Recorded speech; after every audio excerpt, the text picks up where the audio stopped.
I remember a little while back, this is before the election, Myron Gaines posted, he said something to the effect, I couldn't find the post. I didn't look that hard, but I couldn't find it.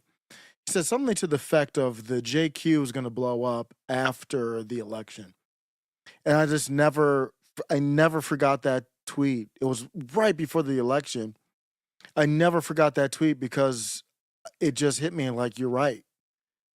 And we are after the election, obviously, and I'm exaggerating. The JQ is not mainstream, but there is a unease, let's just say, coming from the political right, and the left doesn't know what's going on. They're just watching this. Like I'm talking about the progressive left, the real left, not like Kamala Harris. They're watching this and they're just confused. They don't know what's happening, and I don't blame them. If you don't know what's going on, just kind of watch and figure out and get in where you fit in. But right now, the political right is kind of falling apart. And it's strange because the Democrats have no opposition to them, so I don't really think it's falling apart to the point where you're going to see Democrats win. But everything is not all kosher. Let's just say everything is not all good on the political right, and it's bubbling up.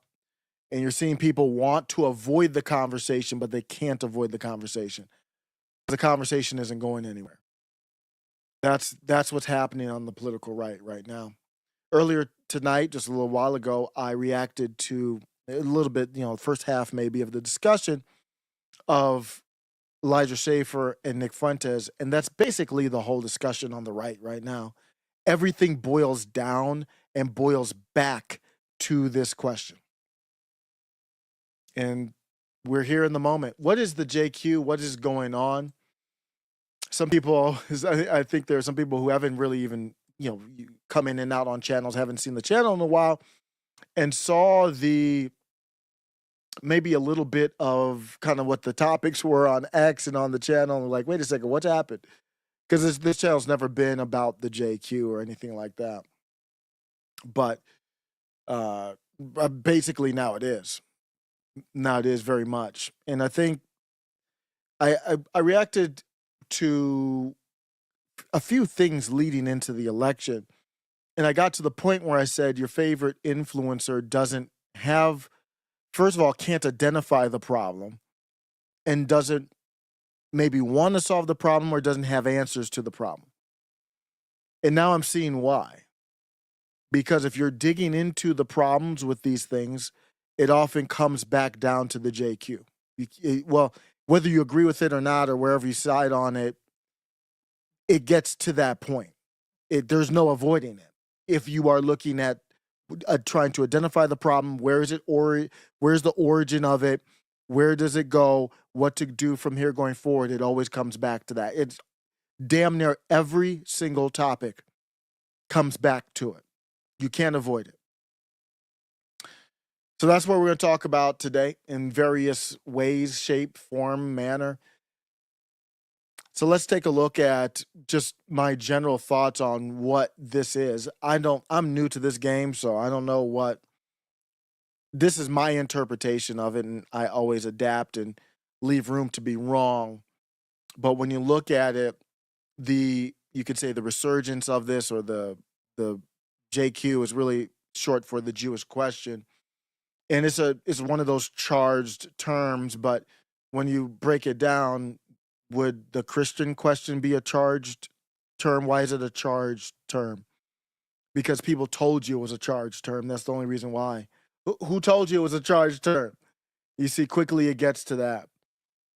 But it gets to the point of questioning the influence and power of who has influence and power in America, why they have influence and power, and who should have influence and power. That's to me what it comes down to. Nobody says, what's the Native American question? Why? Because they don't have any power. Nobody cares. That's the reason why you don't ask those type of questions. People take it back to the Yahtzees and things like that. I don't think you have to do that. I'm talking about modern times right now. So I'm not using the term as going back to, and people use the term dog whistle, all that kind of stuff. These are things to cloud the conversation. These are things to make people afraid of having a grown. This is really for grown men. A grown ass man type conversation is to scare and manipulate and put fear into you that you can't ask the question. Quite literally, Ben Shapiro said, you can't ask the question.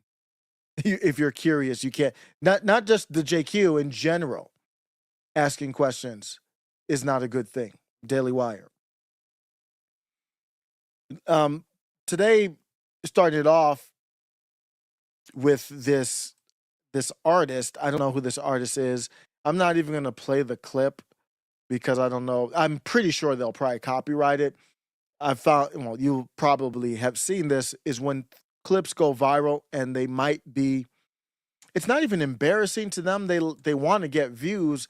It's more, it's going viral and not in a way that they control the virality. They're not controlling where it's going viral. They're not controlling how it's being framed as it's going viral. And it's going really viral. Some account with about, I don't know, I think they had like 20 something thousand followers, 50 million views. And this is the first tweet I saw from today going viral. And it's a tweet. We're going to jump into the blacks right now for a second. But it's a tweet that it obviously came out of the echo chamber of like Black Twitter or blacks, but it reminded me a lot of the article that Jemele Hill kind of blew up back in the day. It was from 2017, I think. The article was "Straight Black Men are the white people of Black people." And that was 2017, I believe. And this situation reminded me a lot of that. So there was this podcast, never heard of it in my life, so I just started kind of looking into it. There's a podcast that they basically, BuzzFeed had owned it, and they basically do these type of conversations. And one of the weird things about the conversation is it went to a place where you wouldn't have expected it under normal circumstances. You even heard people say it felt like it was contrived. It was so awkward. And how do you pronounce this? I don't know how to pronounce this artist's name. It's Doechii. I do not partake in this artist, so I don't know how to properly pronounce her name. And she does these weird songs. I kind of looked into her. One of her biggest songs is her man, her boyfriend, I think, in the song, leaving her for a man. And I didn't even go down that rabbit hole. We can go down that. I'm not doing that now, but of the record label, who owns that, and what the influences are there. I'm sure the conclusion will not be a surprise. But they went viral for this comment, and I'm just going to read it because, again, I don't know what they do with these clips here. I could just pause it. Pretty sure you can pause it probably about every 10 seconds, and it would be okay or so. So let me try a little bit of it. Let's see how it goes. They are taking videos down live now, so I wouldn't be. This is a hot clip, so I would not be surprised if they went to YouTube and said, if anybody's messing with this clip, take it down immediately. I would not be surprised. Okay. What's my biggest dating red flag? So this artist, this thing, here it is again. Melania Trump did the same thing. Kamala Harris did the same thing, where they're women, they're dressed up, and they look like men. I don't know what the style is. I don't know. It's not cute. Melania did not look cute in that beige suit, looking like a man. It's just not for me.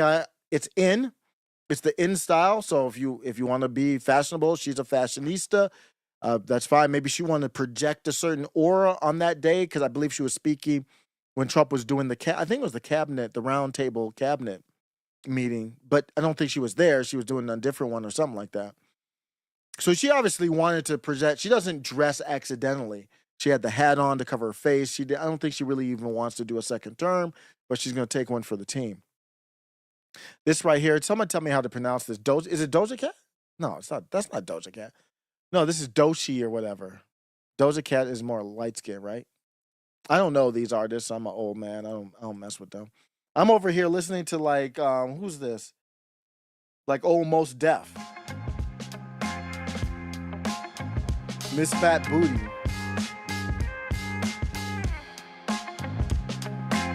Like I'm listening to Most Def from 2000. I don't know who these artists are. I'm listening to Talib Kweli from like 99. I don't know what's going on. I'm listening to Company Flow.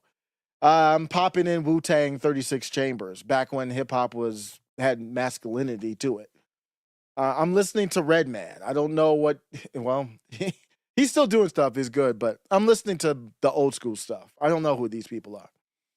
But you heard the question there, resetting it and looking like a man. It's the same type of thing. Simone Sanders, Melania Trump, Joy Reid, name them. They're just looking like men. Whatever. This is an interview on Hot Ones versus whatever that is. They're kind of like I don't know how they do set it up. It's like a versus, I guess. Grammy-winning rapper Doechii. I don't know if I'm trying to see if they can say it. I don't know. Sparked widespread discussion so she asked the question here, what is the red flag when you're dating? That's the question. What's my biggest dating red flag? So you think about that.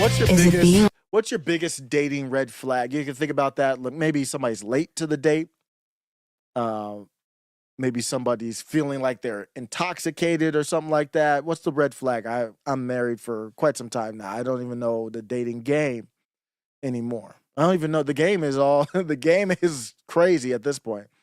I'm going to need to see ID to prove your age, and I'm going to need to see a Trump approved. I think Trump said the passports are now biological. I don't know if there's a workaround or not. I saw some Transformers crying because they couldn't get the female on their passport. I'm going to need to see your driver's license and your passport to make sure you're a female, biological female, if I'm in the dating game right now. But, what's your red flag? Somebody's dressed bummy, smells, whatever. Talking too much, talking about themselves too much. The typical stuff. This is corny-ass stuff. On the DL? You're on the right track. So she said on the DL. What? What is maybe this is what kids, I don't know how old she is, but Dating red flag. Is it being on the DL? Being on the DL.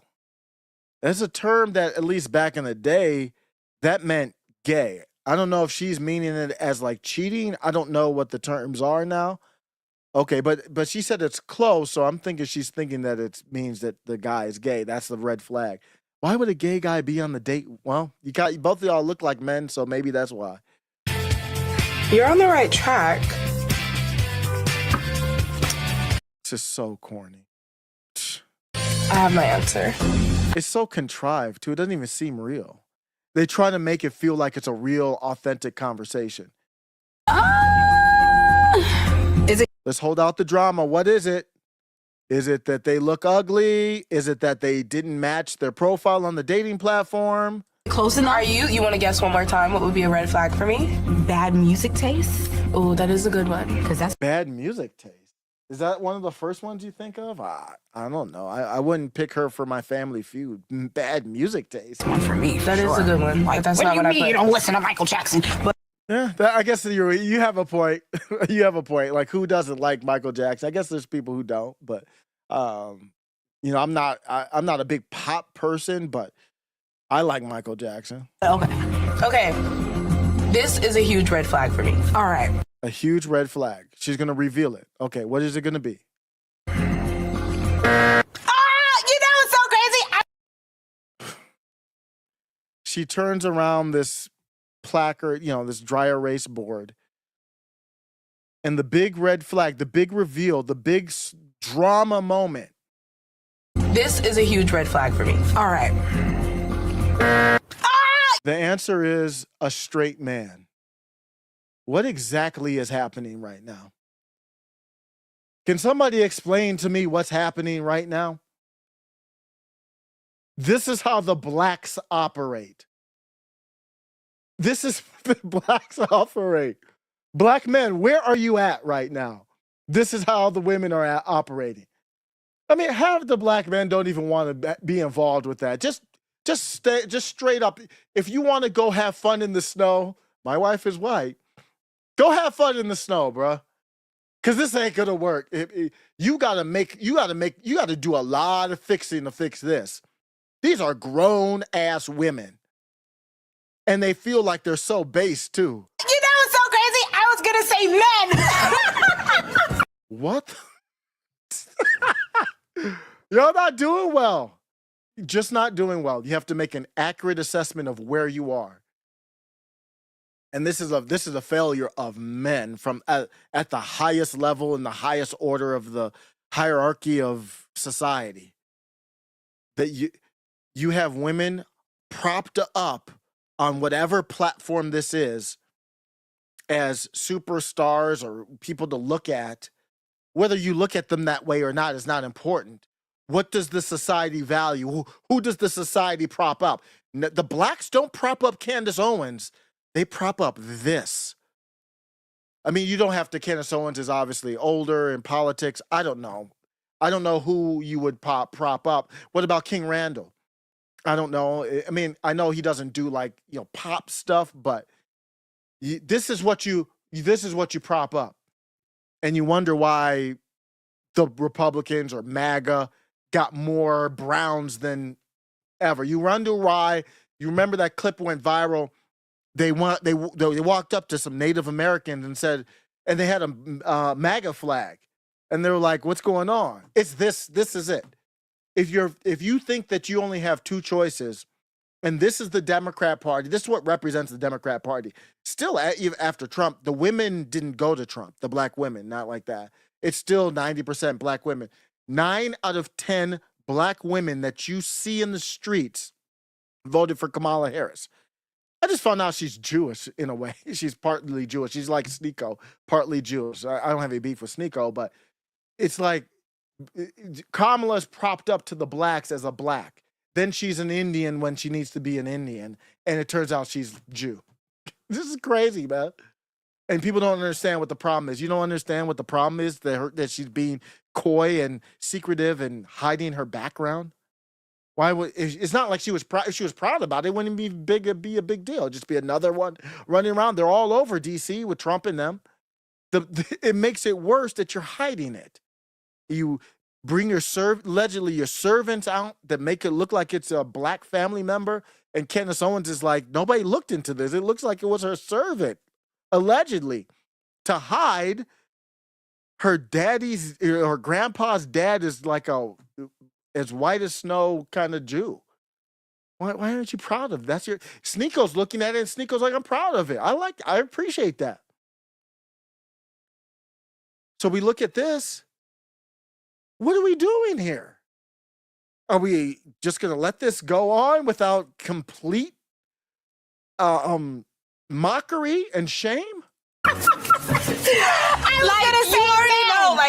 Strike one. You're a man. Yeah. I don't know if this is a bit or what. What's the joke? Let's say this is a complete bit, which it is. But let's just say it's like not even a serious thing. It's just a joke. What's the punchline? I don't understand. Help me out. A straight man.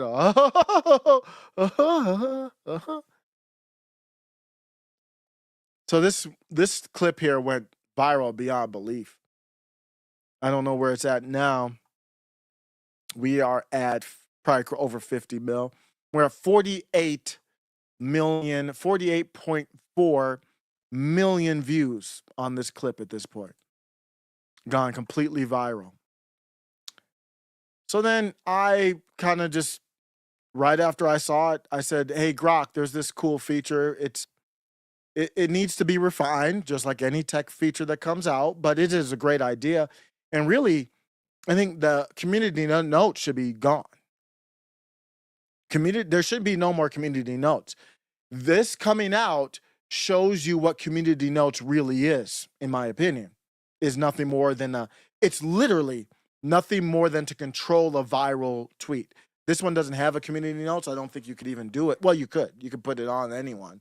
But you can at Grok. Grok is his AI, Elon Musk and X's AI, LLM. If you go at Grok, I've only been asking questions. I don't know what else you can do there. I'm sure you can do more. I said, what is the name of the show here? I didn't know anything about this. I said, what's the name of the show? Which is really cool, and it's pretty quick. It gives you some answers. They don't have a link to the sourcing of it, which is not good. And the answers are not always right, which is typical of AI. But what is the name? It's more right than wrong, though. What's the name of the show here? Who owns it? And are any of them Jewish? Is what I put in there for Grok. And when you look at it, Grok replies. Where is the reply? And I've been seeing this. I've been having problems getting the replies. I don't see the reply. I've been having problems with that. I don't know. It looks like it's with the Grok when you do the Grok. I go back into it and you see the 2 replies and it's not there. So I don't know. It got the answer wrong. Let's just fast forward to the end. And then I went through my normal AI. I have multiple AIs that I run stuff through and kind of fact check or whatever, give me sources basically. And it turns out that BuzzFeed owned First We Feast, the production company behind Hot Ones. They sold it to a consortium led by, wait for it, George Soros's Soros Fund Management in December. They are the main stakeholders. I don't know who makes decisions or anything. They are the primary financial stakeholder, though. So they have some type of say in it. So now I'm like, this is too much. This is getting too much. So so I respond to it and I say, what's going on here? And I just basically respond to it and say, I don't even put a conclusion to it. I just say the J's, whatever, because I don't know how they ban people or what. So I choose my words on there.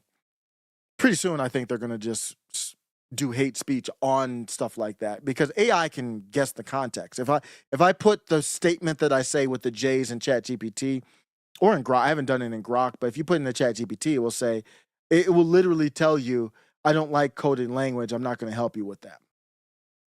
It knows what it is. So that's why I'm like, why am I even editing cuss words and just putting stuff there? You can try to hide because, like, for example, this video probably would be, it's hard for me to tell. I don't get a lot of views, but it probably would be suppressed because it literally has Jewish question in it. But if you beat around the bush and put an asterisk in it, it still can know. You could put, reacting to the question going mainstream, and then you could get around it. What's up, guys? I see Keith Ward in here. She only wants to get ridden by dudes who know what it's like to get ridden wild. Jeff O'Donnell said, didn't Malcolm X already state the difference between wolves and the foxes? The foxes are the chosen ones. Yep. How interesting that Grok means to understand in Hebrew. I didn't know that. That's the first I've heard of that. That is very interesting. I want to look that up real quick. Are you serious, man? Why? Wow. I'm just looking that up real quick. What does Grok mean? I don't even know if I ever looked that up. I think I saw Elon talking about it, but okay, I don't see it that quickly. But so I just pointed out, and I didn't put a conclusion with it, and that I did not put a conclusion with it because honestly, I don't know if I don't have a conclusion. And I usually talk about people who put stuff without conclusions, which I rarely do, or takeaway. But I did go deeper into it. So just to defend myself here, I don't have an end takeaway on this. I'm not making a definitive statement at this point. I don't know what the definitive statement would be at this point. But right now, I'm just in the noticing stage. So I'm noticing, so I take the video and I quote tweet the video. And this is what I said is just basically my noticing statement. And maybe I'll do that for like future ones. I'll just put noticing so you can just see it's just to note that BuzzFeed sold the company to George Soros's fund management in December. So let's get deeper into this. Like, where are we going with that? So somebody said, so what? I think, so this person here, we had a conversation on X. I thought it was interesting. This K King says, we got to start publicly shaming losers like this. They're talking about me. ONG, I think that means on God. I'm again, I'm almost 50, believe it or not. ONG, man. I don't know if he means OMG, but I think he means on God. ONG, man, cause how else are these clowns gonna learn better? Vague. This is what we see from most people. They don't know what's going on. They just see something that I think I'm supposed to call it hateful, so I'll publicly shame, and I don't know what's happening. And what he's doing is he's literally replying to my question of what's the name of the show, who owns it, and are any of them Jewish? So I can understand if you're a normie, you're like, well, why are you asking that? But he didn't do that. He or she didn't do that. I think it's probably a gay male, but I don't know. And I don't have any beef with them. You'll see it ended. I thought it ended, on a civil note. We got to start publicly shaming losers like this. You don't even, what did I do? I asked the question. So if he would have said, why does it matter? I think that would have been more legit. So I posted here a reply that BuzzFeed had sold it, what we just talked about. And then this person said, and what's the difference? And many people watching the channel might say the same thing. And many people who are watching the channel don't watch the channel anymore because of the path that we're on. And life, that's how life works. I mean, we're on different paths, different wavelength. People need different things from different people. So this person, K King, says, and basically replied to me saying, and so what if George Soros's company bought it? What difference does that make, honestly? My question is, which is the bigger issue with Doshi for you? Being black or being bisexual? When did I say I had an issue with Doshi? So I might have an issue with Doshi, but we're not talking. I said, what's the name of the show? Who owns it? And are any of them Jewish? How did we get to Doshi there? I didn't make any comment about Doshi. I probably have some words for Doshi, but I don't know that person that much. That's not where the angle I was going. So this is a lack of reading comprehension. This is cognitive dissonance. So I said, I'm still working through my thoughts, and this goes to the larger JQ. That's why I wanted to start with this. This is the larger JQ. I'm still working through my thoughts here. Here's some observations. We have high IQ individuals. And I'm just looking at it. And if you believe in race realism, and if you believe the Jays are a race or ethnic group, there are patterns you can notice. And the pattern that I notice is just intellectually, they seem to be high IQ to me. You can say a lot of things about these Jays, but one thing that I don't think you can say is that they're really stupid. Let's look at even Libs of TikTok, who, remember, she had that horrible interview with Taylor Lorenz, where Taylor Lorenz just ate her lunch. And she didn't come across very smart there. But she's still a social media beast.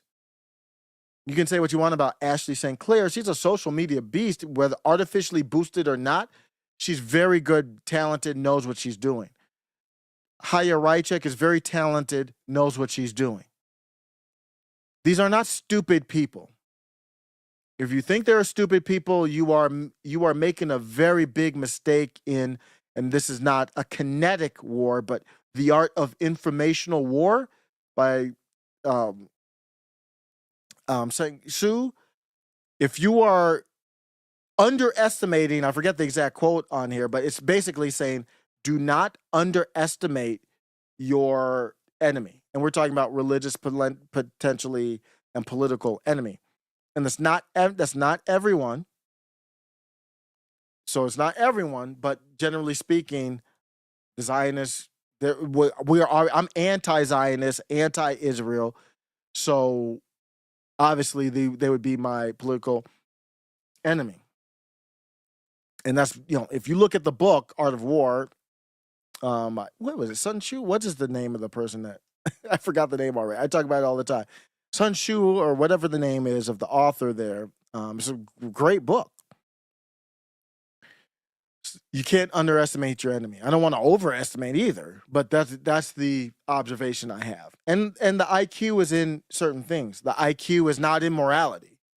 It's not. If you had an IQ for just morality, it would be a complete zero failure for the group as a whole. But when you talk about subversive behavior, power structures, money, it's a whole different thing. But I'm just saying it in general here. They are manipulating the society using particular low IQ individuals. That's what happened with, in my opinion, the Civil Rights Act.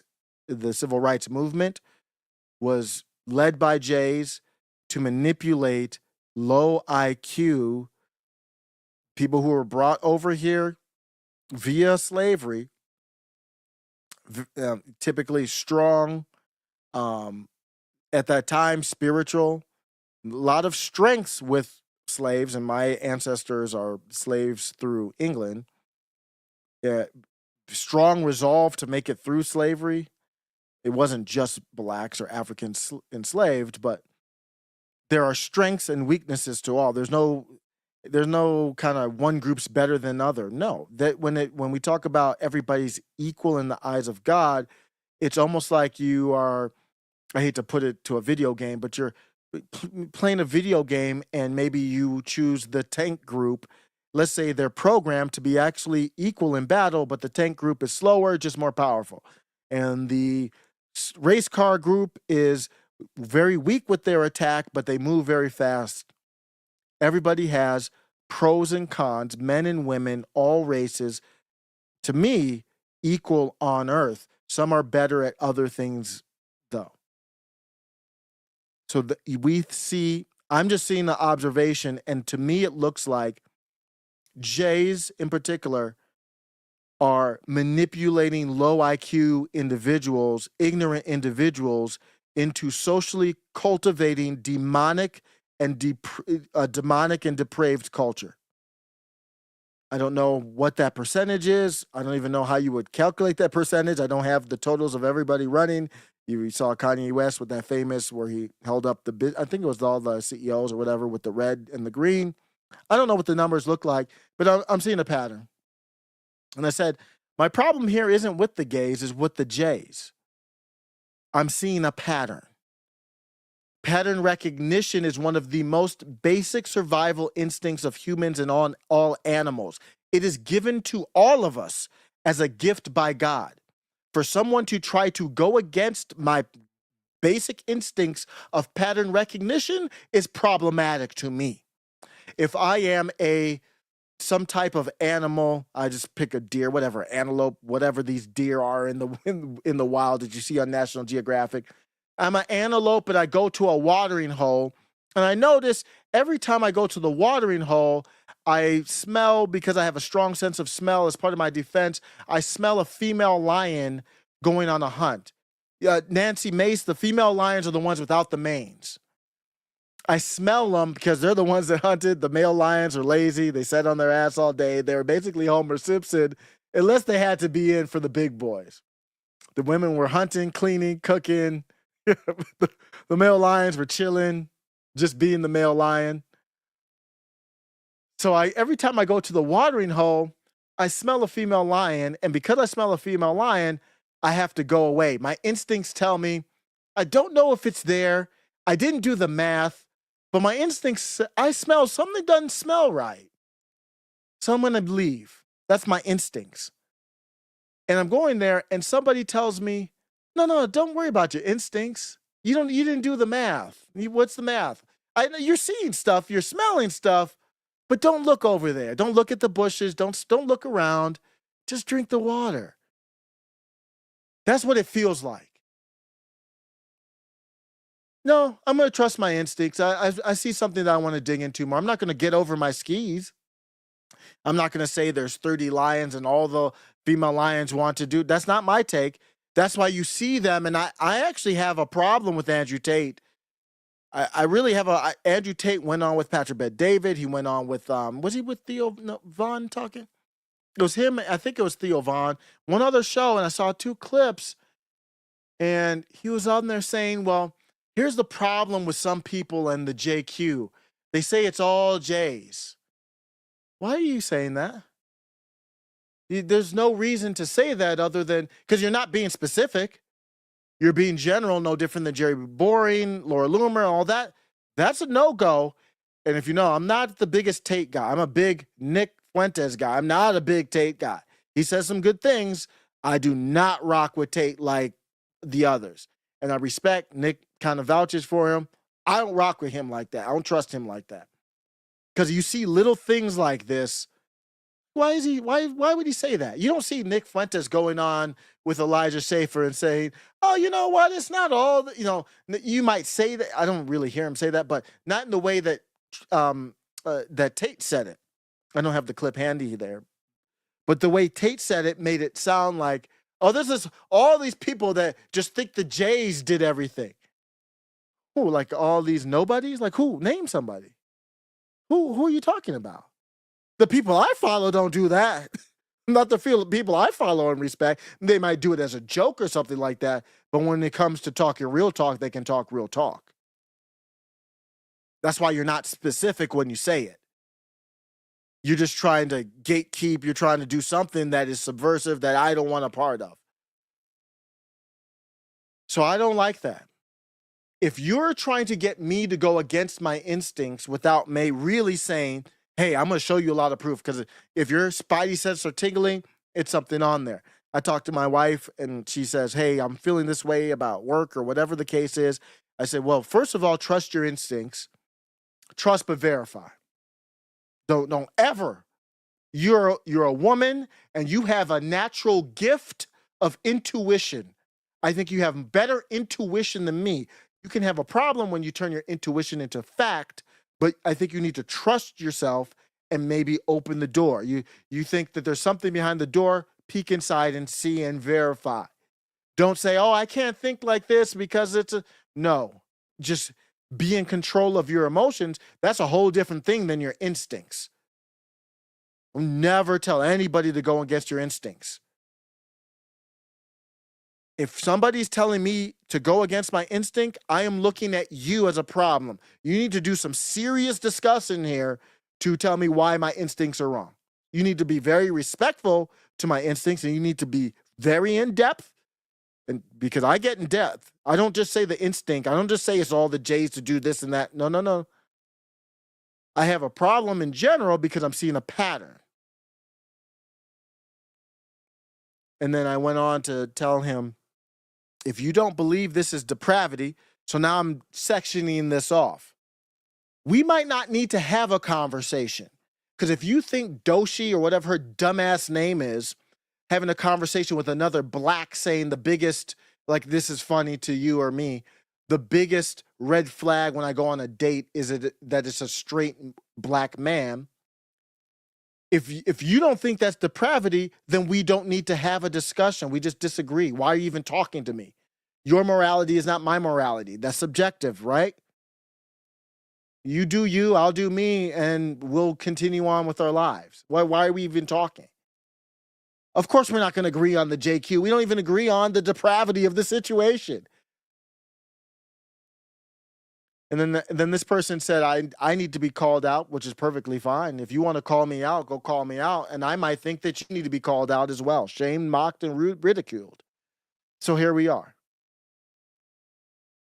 This person, K. King, responded, said, if you don't have any answers and your conclusion, while not having any answers, this is like we're at the watering hole. I kind of I smell like there could be attack because I'm vulnerable here. And this person saying, if you don't know for sure, and your conclusion while not having any answers is just to blame the Jays, then you aren't looking for answers. That doesn't make any sense. My head's up. I'm looking. Trust me. You're looking for a justification for hate. I'm at the watering hole. I just want to be protected. I want to be safe. And I think that there's a danger out there, and you're calling my instincts hate. Excuse me? There might be hate, not that I'm happy about it, but it's directed at you at this point because what you're saying makes no sense. It sounds like you're trying to cover for somebody.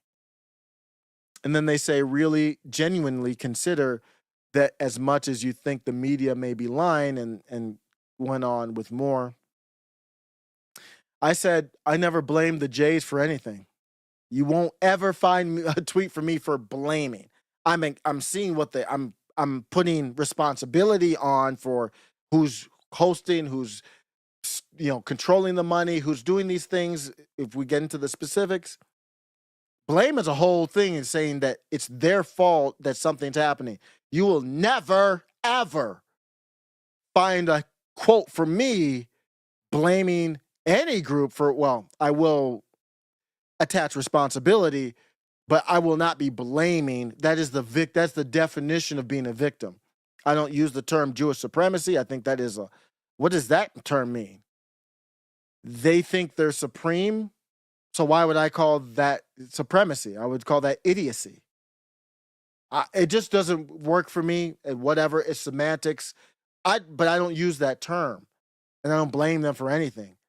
I played that Tommy Sotomayor clip, and that clip hits home so hard. I haven't played it in a while. I might be going to go get it. That clip hit so hard because in the rant, he's going off on the Jays. He's saying, basically, how am I being called out for giving the group credit for how good they are? That's basically where he got to on the clip. And if I felt that, because I'm like, he's right. I had already thought that before, but the way he said it just had the right, passion to it. I'm like, you're right. That's a little weird, isn't it?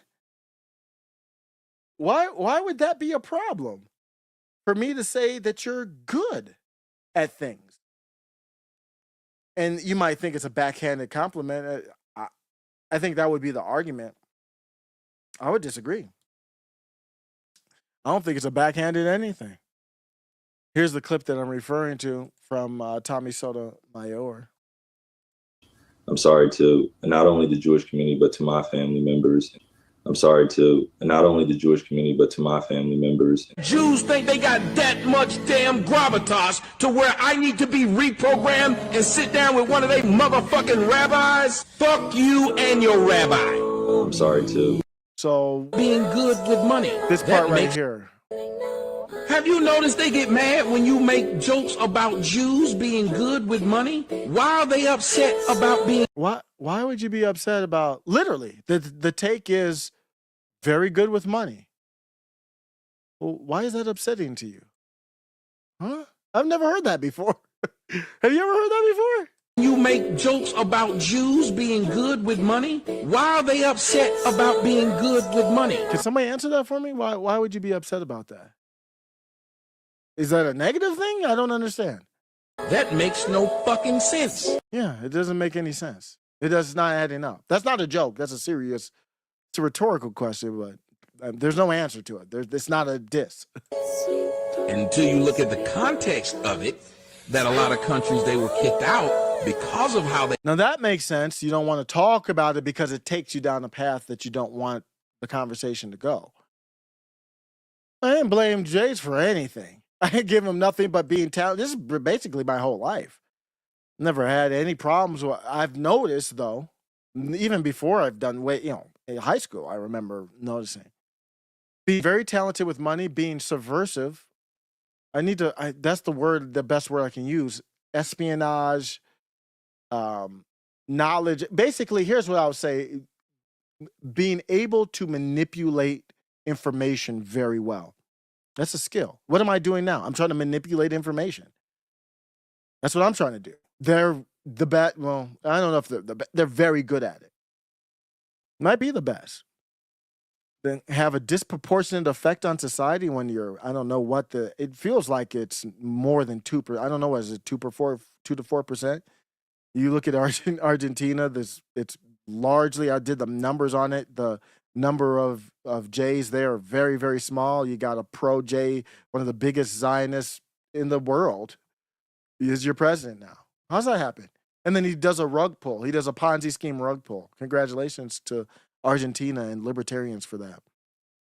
They have a disproportionate effect on society politically and culturally. They protect each other. They stay tight-knit. They're focused on one goal. They're impressive. Where's the blame? If you thought I was blaming them for anything, let's clear that up now. They're the only group that looks at those things as if they're blame, disrespectful, or bigoted. Name me another group that looks at that. If I said the Africans were good with money, they'd be like, bet. Yeah, we try. We bribe. We do what we try. Like, what group feels that's disrespectful? When you say the Asians are value education, when have you ever heard them say that? Don't say that about us. When have you ever heard that? And then I transitioned to, I believe, in the essence, the original essence of America, which was founded by white Christian males, young white Christian, courageous young white Christian males. They were very well off, and they had a lot to lose. They could have easily sold out to Britain at the time and said, you know what, we'll just manipulate the ones underneath us and we'll keep our money. We don't have to worry about being unlived in war. What was the motivation for the rich? These founders were all well off and rich. Almost all of them had slaves. No poor people had slaves really back then. Well, why would they risk all that? And they could have been puppets for Britain. Why would they risk that? Because they believed in a higher power. That's why. That's the group we talked about with Nick doing the reaction with Elijah Schaffer. And this clip went viral with Charlie Kirk. And the clip was basically Charlie Kirk saying, yeah, you could swap out whites. I'm just speculating. I'm just paraphrasing. This isn't exactly how it was. But basically, you could swap out the country with a bunch of Pajeets and it would still be America. I think it's a great, philosophical question to ask. It takes down a really good thought pattern to say, what is America? Very good question. I think it was some student that asked him that. That's the whole point of doing those debates, right, Charlie? Not just to own some stupid, left, corporate left college student, 18-year-old.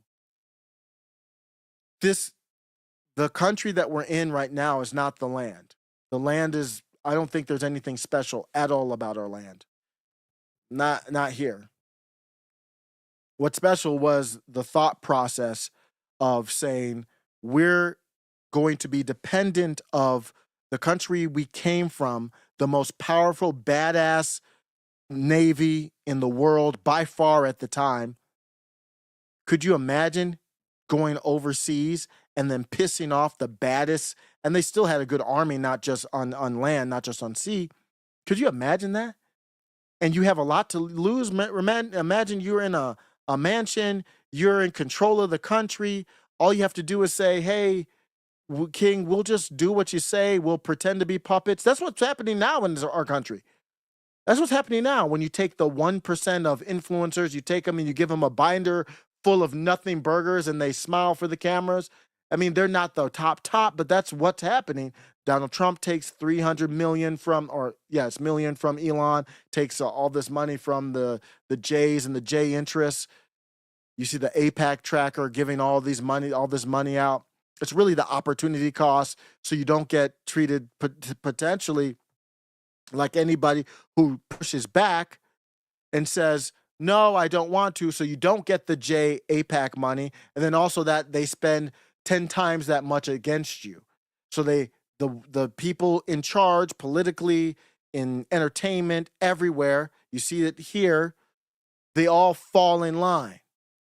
The founding fathers didn't fall in line. It's tough to talk about it because as soon as you say founding fathers, it sounds corny as hell, but that is what happened. There's no way to get around that. That's the birth of the country, is courageous young white men that said, I don't care. We are rebellious. We will die for this. Don't care. We don't want to. They didn't start a war. They said, if you leave us alone, we'll leave you alone. We're not trying to acquire land. We don't want to go across the whole damn Atlantic Ocean. We had to come over here. We don't want you to come across the Atlantic Ocean. We just want to say, make a deal and we're out. That was the take. But they knew that wasn't, the war had already started before they declared the independence in that manner, but they knew that was going to be the path. There's no other, so the discussion of, does Pajit come here, does do a billion of the goat mess eating Pajits come here and it's still America? Well, let's talk about that, though. I talked about it before, but let's talk about that. That is, could that happen? Yeah, that could happen. The chances are lower than winning the lotto, but America is an idea. It's not the land. What else is it? It's an idea founded by the white Christian males. I think the problem is the disconnect that I have with people who don't think it's an idea is because the people who don't think it's an idea or don't want to say that believe that if you go down the ideal route, then you're taking race out of it. Well, I'm not taking race out of it. I'm not. It is an idea that could only have been started by white Christian males. It can be upheld, though. It has to be, guys. The white Christian male population is cucked, weak, diminishing. So it's going to have to be non-white. I don't know what else you think this is going to happen.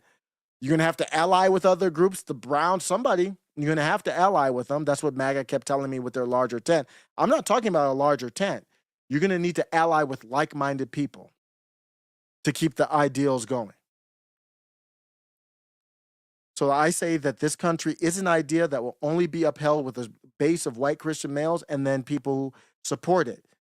If the Jeets come and they have, I know it's damn near impossible because you have different moral standards, but it still is possible to have a different view on faith and believe in the Declaration of Independence and the Constitution. That is possible. It was founded by Christian values, but it's not directly Christian.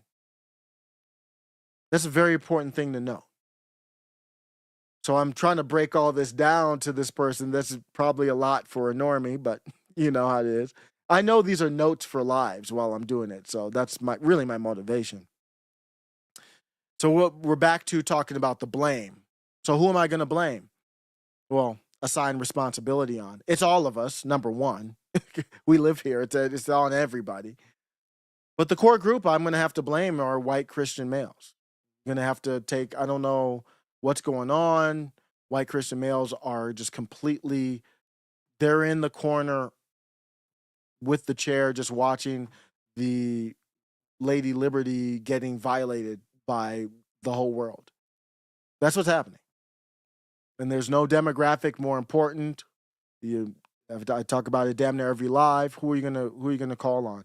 You're the ones telling me that it has to be the white. So I don't know. I'm telling you back what you're telling me.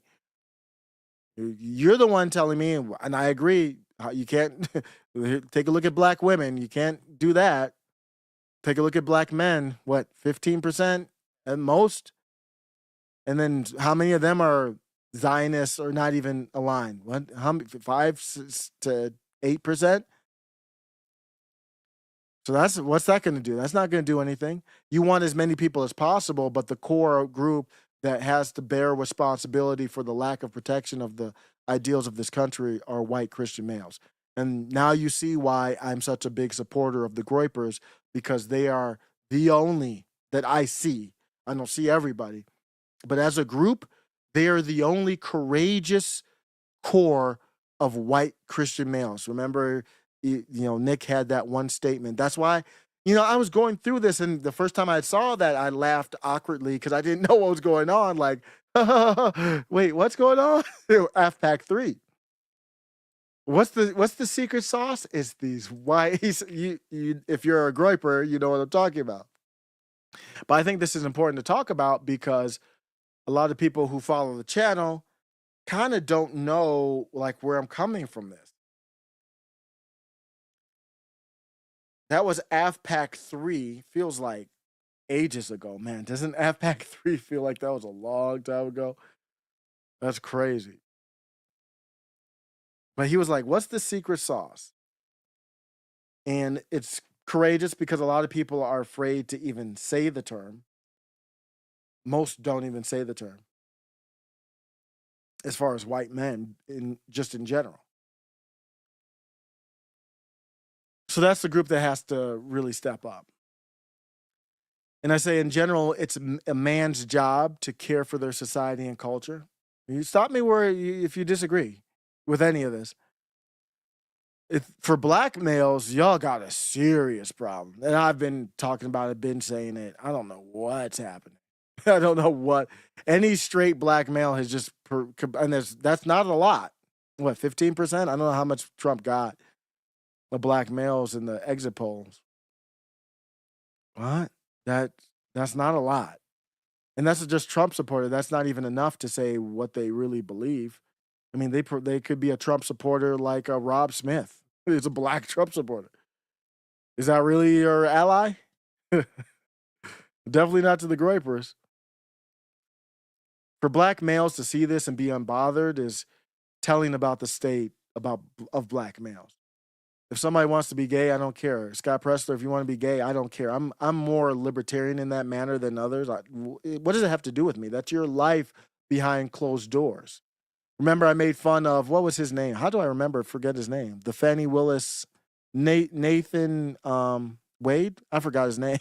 Wow. The guy who I made fun of, who I said he was probably licking, was his name Fannie Willis? Fannie's toes. Because she was the dominant one. Behind closed doors, you do what you do, bro. That had nothing to do with me. So I don't care.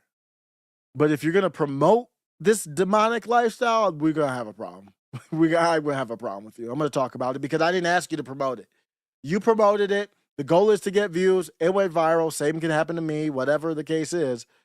You're putting a video out there. It goes viral. That's what you asked for. You wouldn't have put it out there, or you shouldn't have put it out there if you didn't want that.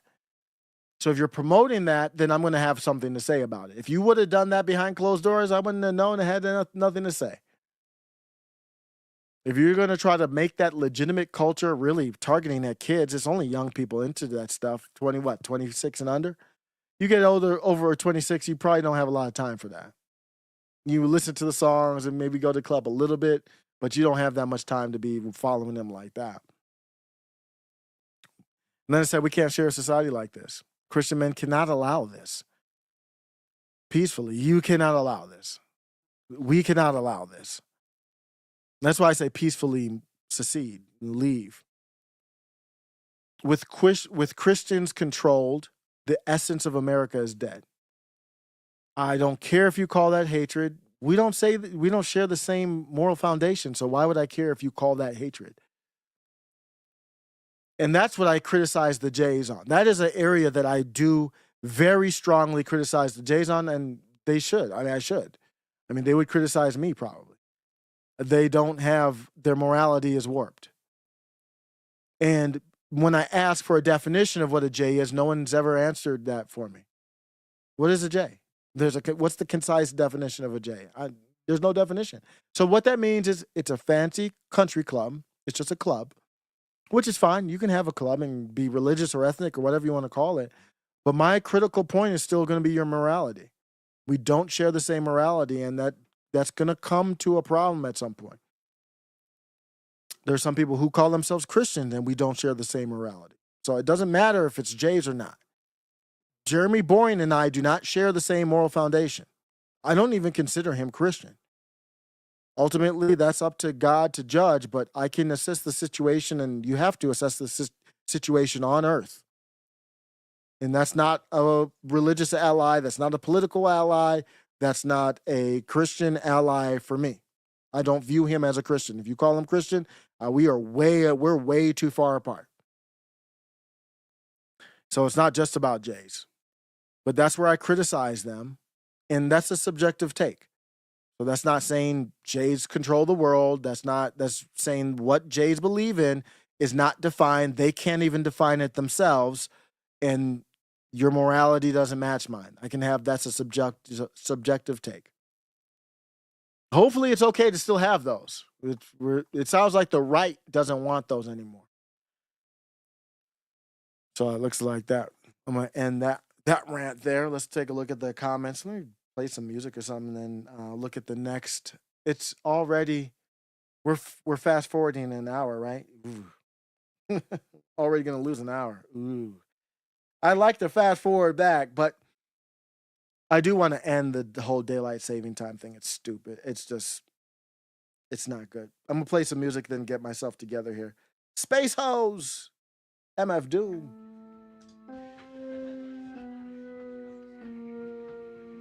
Take a look at some of the comments.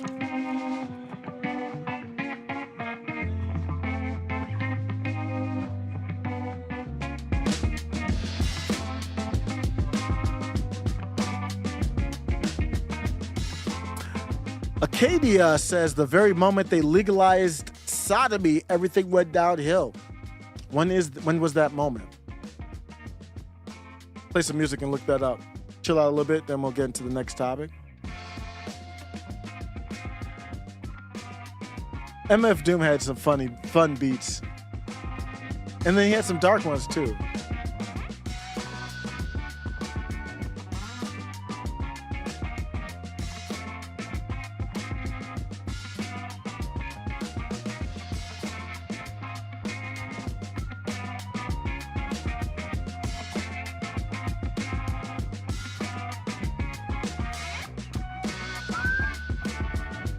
Was that 2003? What? I'm looking at when sodomy became legal.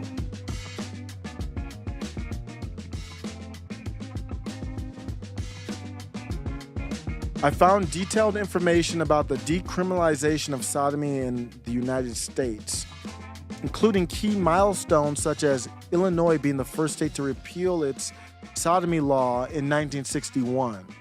And then the landmark Supreme Court case Lawrence v. Texas in 2003 that invalidated remaining sodomy laws. Wow. That's crazy because when you go back to time, it kind of feels like even the 90s were good, but the early 2000s were still dope too. Is that when you were talking about? Yeah, that is. Acadia says, I know it was recent. Wow, I didn't even know that. Gosh, what is going on? Should we look into how that happened? Should we look into how that happened? Or is that one of those questions that's a little, I don't know. I honestly don't know. I obviously didn't know. I just like to ask the question and I'm not going to do it now. Mike has bad knees. What's up? I guess it depends on how sodomy is defined as well. Yeah, that's a good question. We're talking about sodomy, everyone. Saturday night. What's good? We're listening to MF Doom, and are you enjoying the sodomy talk tonight? Yeah.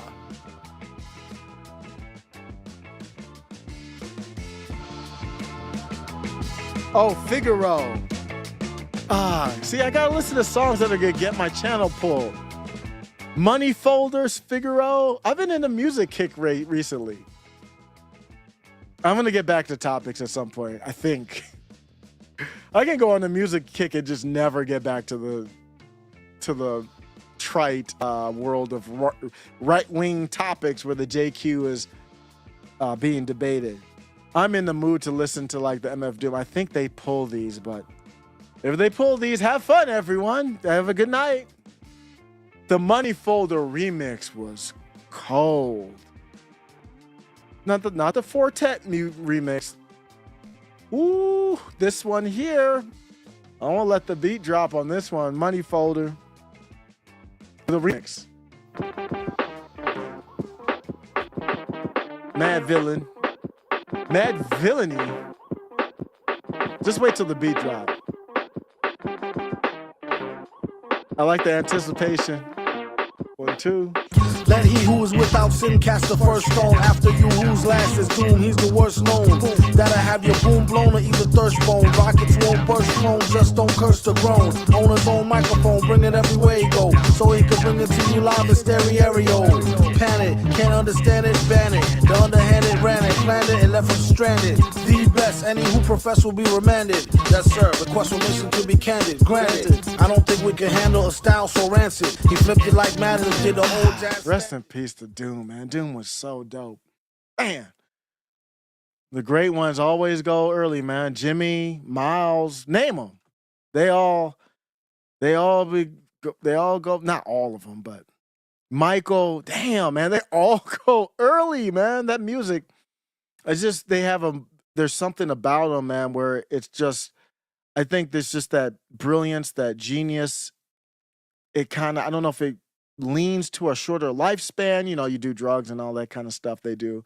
I never had the heart to do that. But I think people who think in that esoteric world, you know, I don't know what Ye does, but that's my concern with Ye. Hang in there, Ye. You can fight those demons, bro. I was doing prep for an article on Ye. Let's talk about that. That's actually, I heard that Ye might go on with Rogan. Y'all hear that? I let me look that up. I was looking that up last night. Let me look at Rogan and Ye. This is really interesting, actually. And he's trying to do something here. He always has some project he's working on, which is great. That's not a diss, but he's always got something in the iron there. Let's see what I looked up here. This is Perplexity. Oh, and you know what? I should just have Perplexity read him. I'm gonna get Perplexity on the phone and just have Perplexity. I'm too lazy, man. I'm an American black man. I don't have time to read. I can't read, man. I can't pronounce these words, man. Let me get some help, man. Bear with me. Let's see here. So let's look at this. Let's play this here.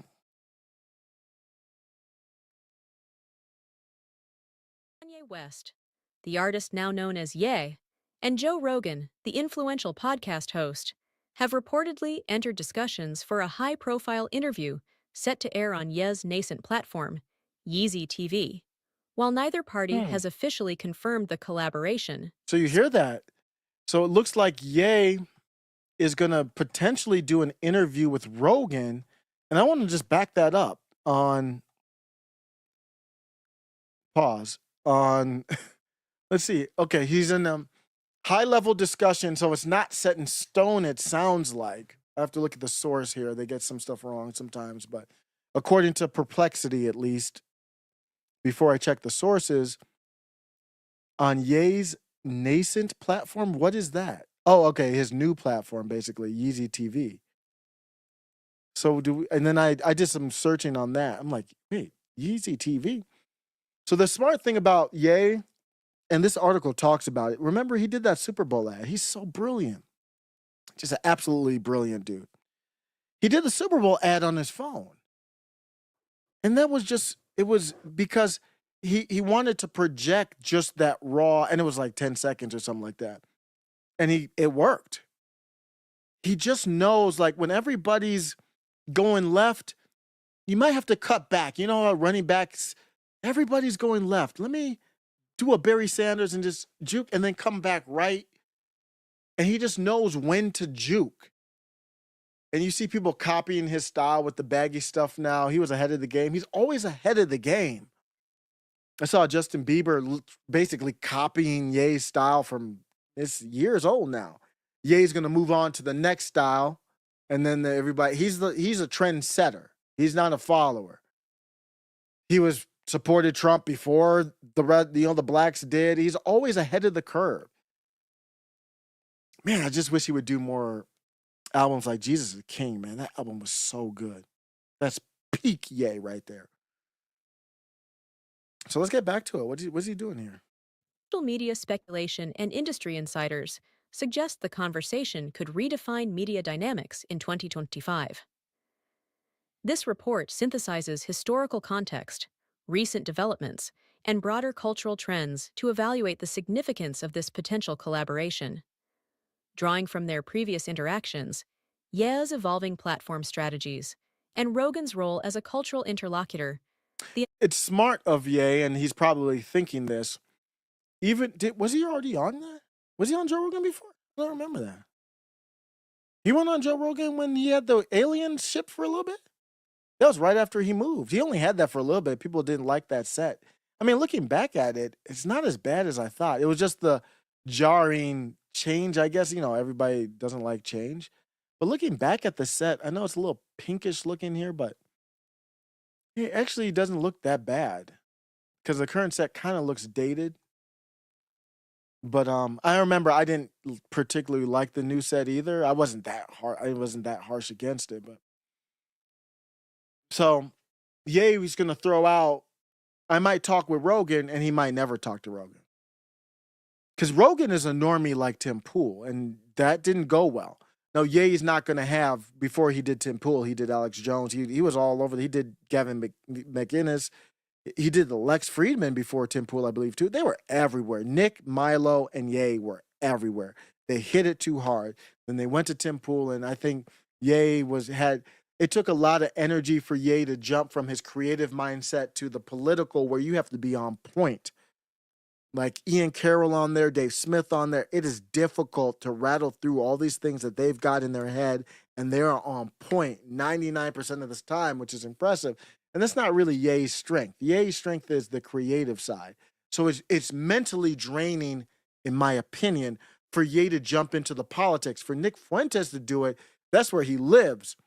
Maybe there's something else. He's creative too, I think. But there's something else maybe that he's not good at. Maybe social. Maybe it's being sociable. I'm just guessing, whatever. That's me personally. To be sociable at a party and, yuckying it up and stuff like that. I can do that, but it drains my mental energy because it's not my natural state. For me to just read or search on AI, I could do that literally all day because it's just my natural state to be logic and to go through these things. And he crashed out on Tim. Tim started the interview terrible, but Ye was fatigued and he shouldn't have left. My point is, I don't know if he wants to have a conversation with Joe Rogan. Joe Rogan is basically very similar in that manner to Tim. He's a better interviewer. He won't start off whack like Tim did. Ugh. But Tim has a different show, though. Tim didn't want to change the show for Ye. He doesn't change the show for anybody, which is fine. So there's a less chance that it would happen, but Joe Rogan is a normie. And Joe Rogan, there were some leaked messages already where, I don't know if they're accurate or not, but it looked like Joe Rogan said, "Ye, you said some troubling things on X to me. I want to talk to you about it." Huh? I said some troubling things to you? I didn't mention your name. What did I say that was troubling to you? You're a UFC fighter. What are you, feminine? What are you talking about?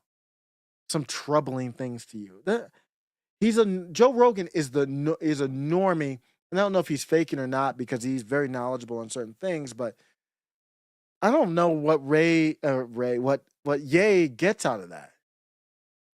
Other than maybe the pub, he will get huge pub to do it, or if he had Rogan come on his platform. Rogan doesn't really do that. Analysis explores how this interview could address themes of creative autonomy, censorship, and the intersection of celebrity and politics. Historical context of Ye and Joe Rogan's relationship. Kanye West's first appearance on House. The Joe Rogan. Mike Has Bad Knees says long conversations with Kanye are difficult to get through. And it is. Because he has kind of he's probably like me. I think a lot of us, and I'll speak for myself, but I think a lot of people, just because of the devices and everything else, in the curated short form content, we have ADHD, right? Attention deficit something disorder, and I think Kanye has that, where he kind of gets bored after a quick little bit. He actually had a good sit down with Tucker, and I think 40 minutes is the max. You go on Joe Rogan, and that's probably a reason why he might not want to do that. Joe Rogan does 3 hours with like one bathroom break. And I like that myself, but that's not a Ye platform. Even though I have ADHD, it's more like, oh, I want to talk about Ye. Oh, I want to talk about Rogan. So I'm chasing butterflies not as much as I can't do a long form conversation. But I agree with you, Mike. It's tough. That's why the Alex Jones one, in a way, it went off the rails early, but I think part of it too was just the longevity of knowing how long it was going to be. But it kept getting extended, so I don't know if it was really supposed to be that long. Acadia says exactly, I absorb so much I can remember how things happen chronologically, but I'm bad when it comes to exact dates and names of history when it dissolves 1, 4, 10. Are they talking about the shoes?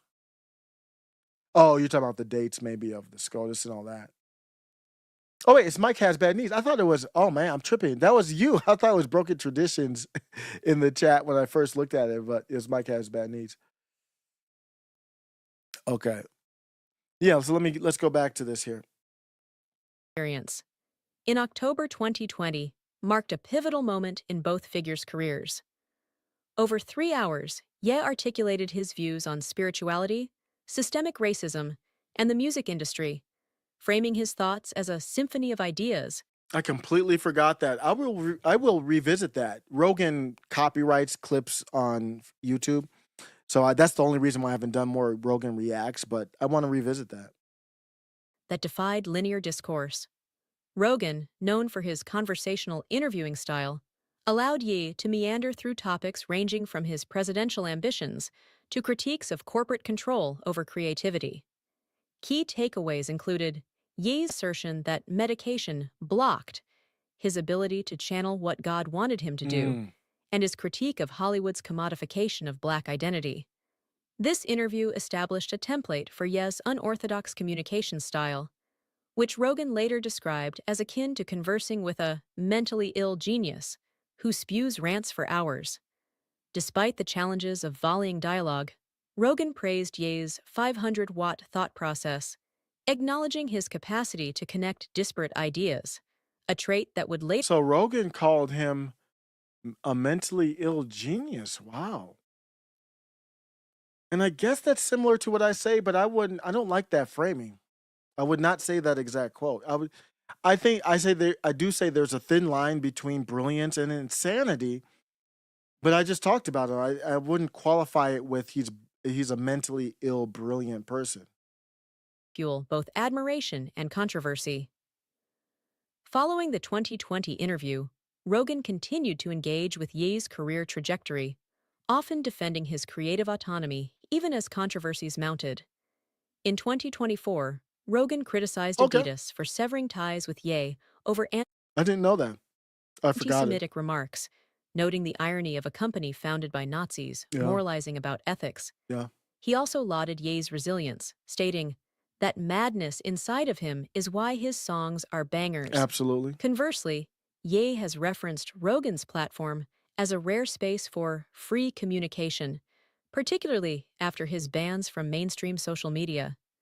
The evolution of Yeezy TV as a disruptive media I platform. don't want to get carried away about Rogan's platform. Has anybody ever criticized Peter Thiel on Rogan's platform? I don't watch Rogan like that. I mean, I watch clips and listen to podcasts in the car and stuff, but I don't know his material like the best Rogan fans out there. Like I used to know Tim Pool's damn near every day, all his material, but I don't think that's fully free, and that's understandable. That's, if you don't know, Peter Thiel was a part of the founders of Spotify. Yeezy TV emerged as an extension of Ye's earlier ventures, including the Yeezy Gap collaboration, which aimed to democratize high-fashion aesthetics. The platform's ethos, rooted in anti-establishment rhetoric, was crystallized in Ye's 2024 Super Bowl commercial, a self-produced iPhone video filmed during a dental appointment. The ad's lo-fi aesthetic and That's so dope. I think that's when he got his new teeth in. So dope of a concept. If you want to be anti-establishment, basically anti-tiny hats is what he's going at. What's better than the million he paid millions for it, but the ad in the Super Bowl is a iPhone. And it stands out from the rest of the ads. And it's like, well, anyone can pick up a phone and do this. You don't have to have a production studio. You don't have to know AI and all that. of traditional marketing norms exemplified Ye's belief that Authenticity trumps polish, Yeah. a philosophy Yep. likely to shape Yeezy TV's content. Yep. Yee's 2025 interview with Justin Layboy on the Download series, hosted on Yeezy.com, offers a blueprint for his approach to media. Has anybody heard that? The teaser, featuring unexplained laughter and cryptic exchanges, leveraged ambiguity to generate viral engagement. This strategy aligns with Yee's history of surprise album drops and impromptu fashion shows, suggesting Yeezy TV will prioritize spontaneity over scripted content. Smart. Anticipation and speculation around the Ye-Rogan interview. Rumors of the collaboration gained traction in early 2025 after Rogan mentioned Ye's resilience during a podcast episode with rapper Raekwon, stating, "His ego cannot handle rejection, but his..." Oh, wow. Ye did an episode with Raekwon. Where is all this happening? On his website? I'm not into hip hop as much, but, that's some legendary stuff. creativity is unmatched. Meanwhile, Ye's cryptic Instagram posts, including a since-deleted image of Rogan's studio, tagged Shas Yeezy TV, fueled fan theories. Industry analysts speculate the interview could address 1. Ye's recent controversies, including his swastika-themed merchandise and claims of dominion over his wife, Bianca Censori. 2. Creative independence, building on Rogan's 2024 defense of Ye's right to challenge censorship. 3. Political aspirations, revisiting Ye's 2020 presidential campaign and potential 2028 run. Sources close to Ye suggest the interview's structure remains fluid. I just can't. I can't get behind another run. It's just he burns too hot, and I know. I think he has to mature a little bit as far as pacing himself. I'm not gonna be against. I wouldn't say I would never, but I'm not gonna be against Ye. But I just don't. I don't see. I'm not gonna be excited about a 2028 run. For what? Why? With debates over whether to pre-record segments or stream live, a format fraught with risks given Ye's propensity for off-script remarks. Wait, Rogan doesn't do live. Yeezy though. TV's moderation policies, still undefined, could further complicate matters, particularly if Ye insists on discussing topics like anti-Semitism or his marital disputes. Potential topics and controversies.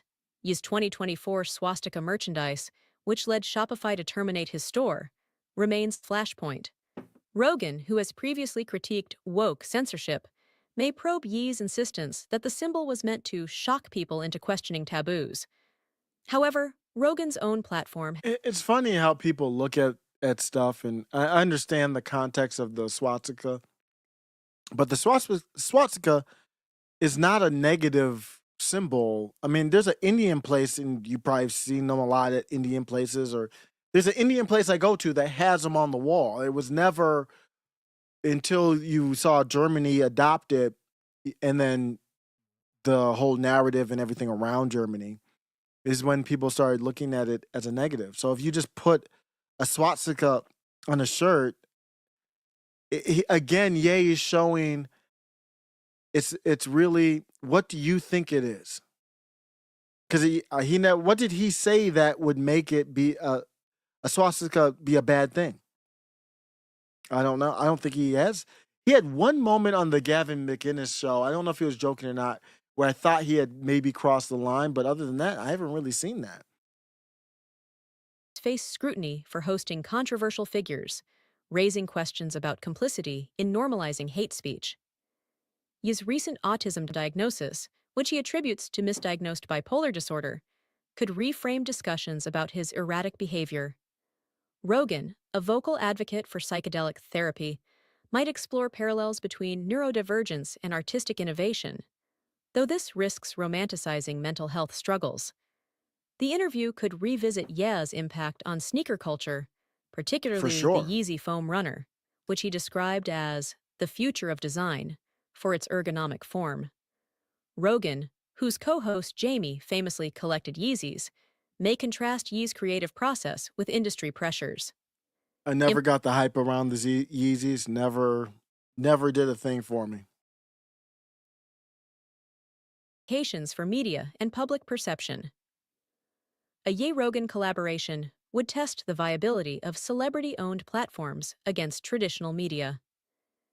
Yeezy TV's success hinges on balancing raw authenticity with responsible content moderation, a challenge given Yee's history of platforming extremist. So that's what you have there. The Yeezy TV looks like it's going to be some type of platform. I don't know if it's going to be like a social media or if it's going to be just chosen. I think the smart thing would be to just make it free speech. The question I would have is like true free speech, like Gab. Oh, I mean Gab's not, but as close Gab is as close as you can get. I haven't been on Gab in a long time. I would want him to go more the Gab route, but the problem is who hosts Gab has their own. I think Gab has their own servers now, don't they? Who's going to host it? Amazon's not going to host it. Well, you can't trust them. So that's the problem too. I don't know how you're going to, and to host your own servers is really expensive. So we'll see how that goes. If he's not planning on the servers, he's not going to last long. They just pulled the rug out of him right away. He can't just put up a website. I mean, that's not going to work. Everybody's in on it. Can't hide.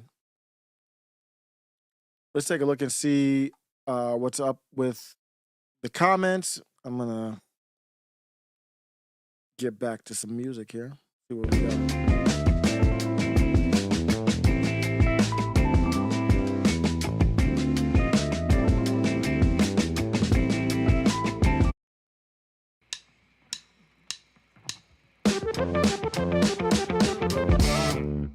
Write your worst nightmare.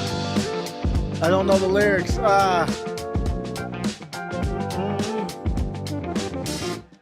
So rhymes like dimes.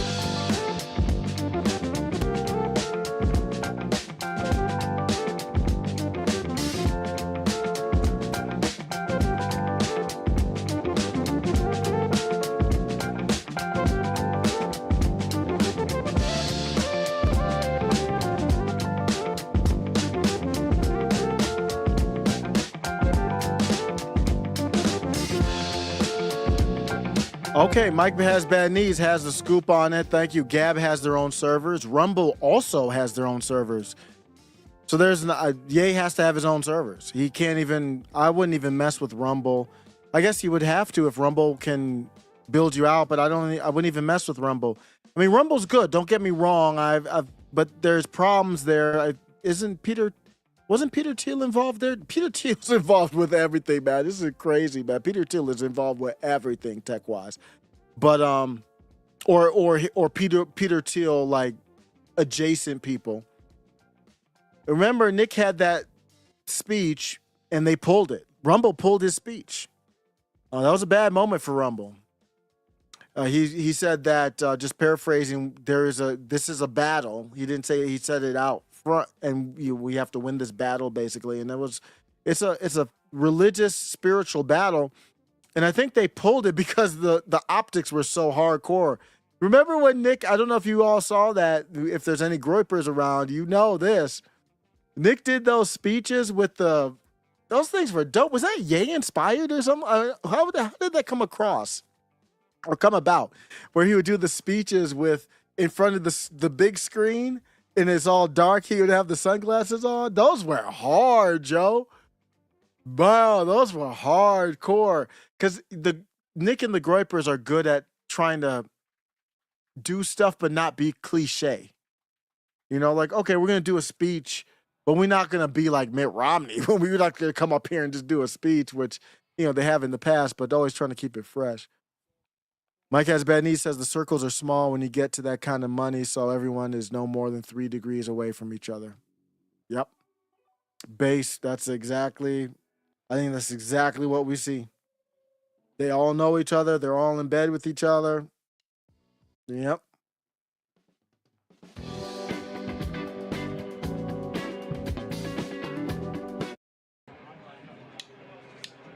I'm gonna do potholders again. I just love how the rhythm on this beat is. This is complicated rhythm for a drummer, I think, and then jumping back and forth on it. That's a complicated rhythm right there.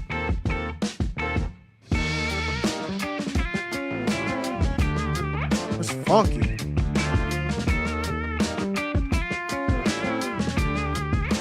Can we get Ye to do a verse on this? Don't tell me Ye wouldn't kill this. Man, too bad that Ye and Jay-Z only had that one album. That ain't happening anymore. Watch the Throne. They killed that album, though. I like that album.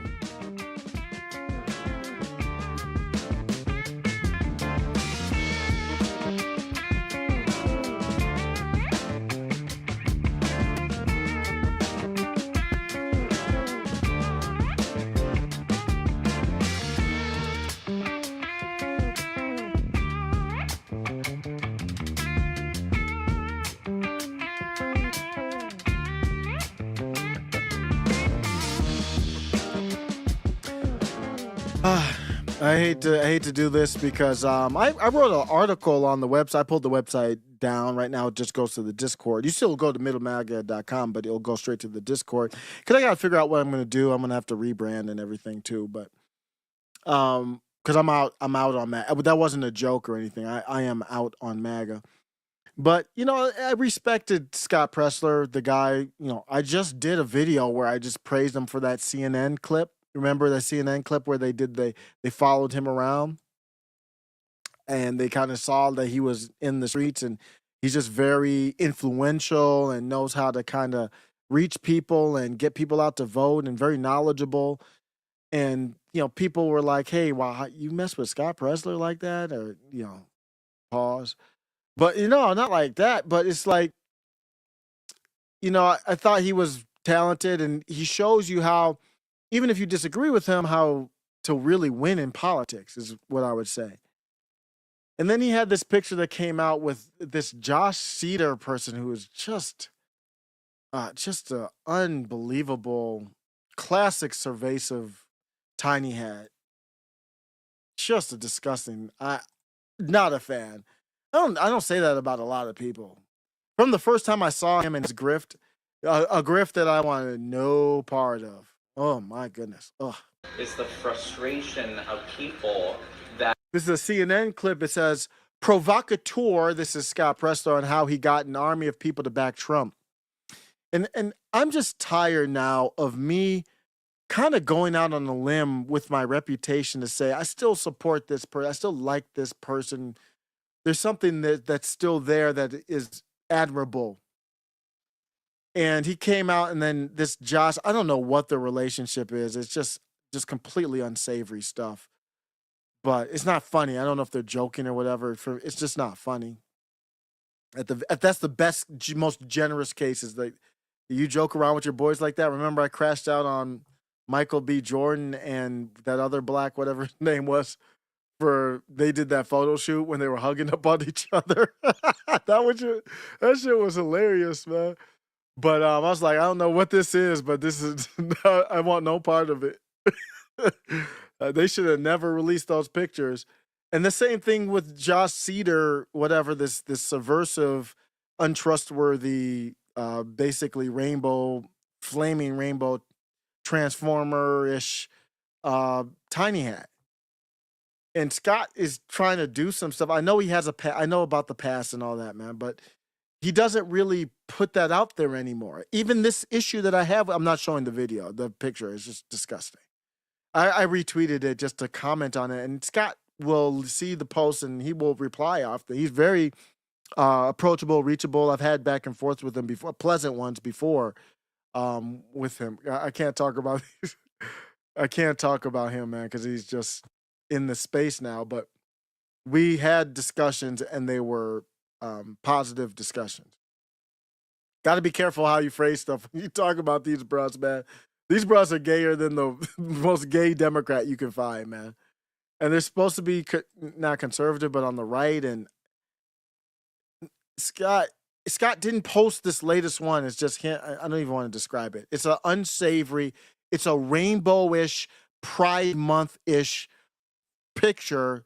Just the way he's framing it, very, very unsavory. Not like graphic in nature, but so Josh Cedar posts the picture, and this is the second time in a row And I'm just wondering if he's trying to set Scott up. Because Scott doesn't post these things. But the first time he posted an unsavory one, Scott replied, and it wasn't in a negative manner. If Scott had replied like, bro, why are you doing this? Then I would have been like, okay, I still rock with Scott. He didn't post this, but he would have still set up for the picture though.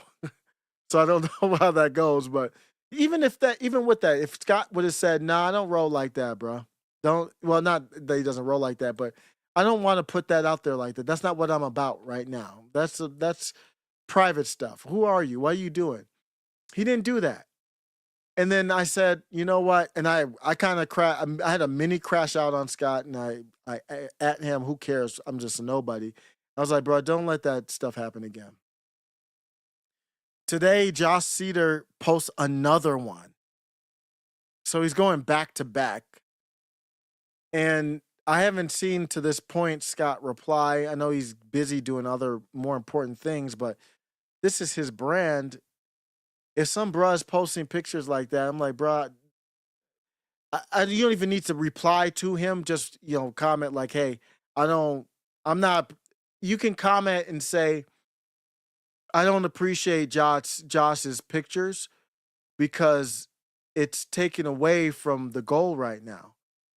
And the political right is already divided over the JQ, divided over this stuff, and you keep it in private. People don't care. Why are you posting those? I don't post those pictures out like that. So somebody posting those pictures out like that, knowing that they'll get views because people will crash out on it, you're doing espionage. I haven't seen that. I don't know what Scott's gonna say now. He'll probably do. He's a Richard Simmons type, so they act feminine, so they don't come out strong like that. But I'm out on Scott, man. I can't do it anymore. I'm not putting my reputation on backing this disgusting behavior. What do I need that for? I just go. I would respect Mayor Pete Buttigieg before that. Not that I would, but just before that. No, I'm out, man. I'm out. Just wrap that up. Just so you know, Bagel's got a bagel. I didn't even know it was Bobby Ballbags. I knew it was Bobby Ballbags. The Bagel's got a bagel. It's just a bagel thing. I'm out. This is a funny thing. And here we go again. What am I supposed to do when you look at it and it's two bagels again? What am I supposed to do? Am I supposed to ignore that? What are we supposed to do? And not recognize, wait, there's maybe a pattern here. I don't know. Maybe I'm just going crazy, but I see a pattern.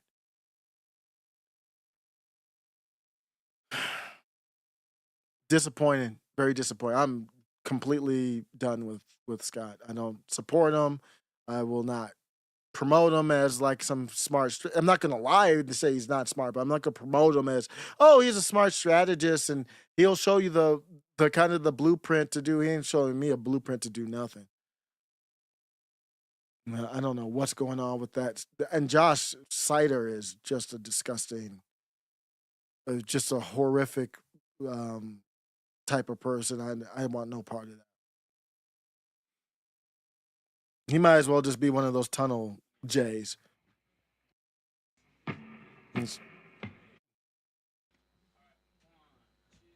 Okay, let's go ahead and I'm going to take a look.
We have NVIDIA is talking about agentic AI. And that what they are saying is they believe that they are in the early stages of creating AI that can think on its own. So let's switch the topic over to AI here. Following 7C's, which I'm really getting into 7C's work here, I believe is with the David Icke Network. I might sub up to that as a paid subscription. But here's what I want to get into on this. I thought this was very interesting because Naomi Wolf is on to stuff.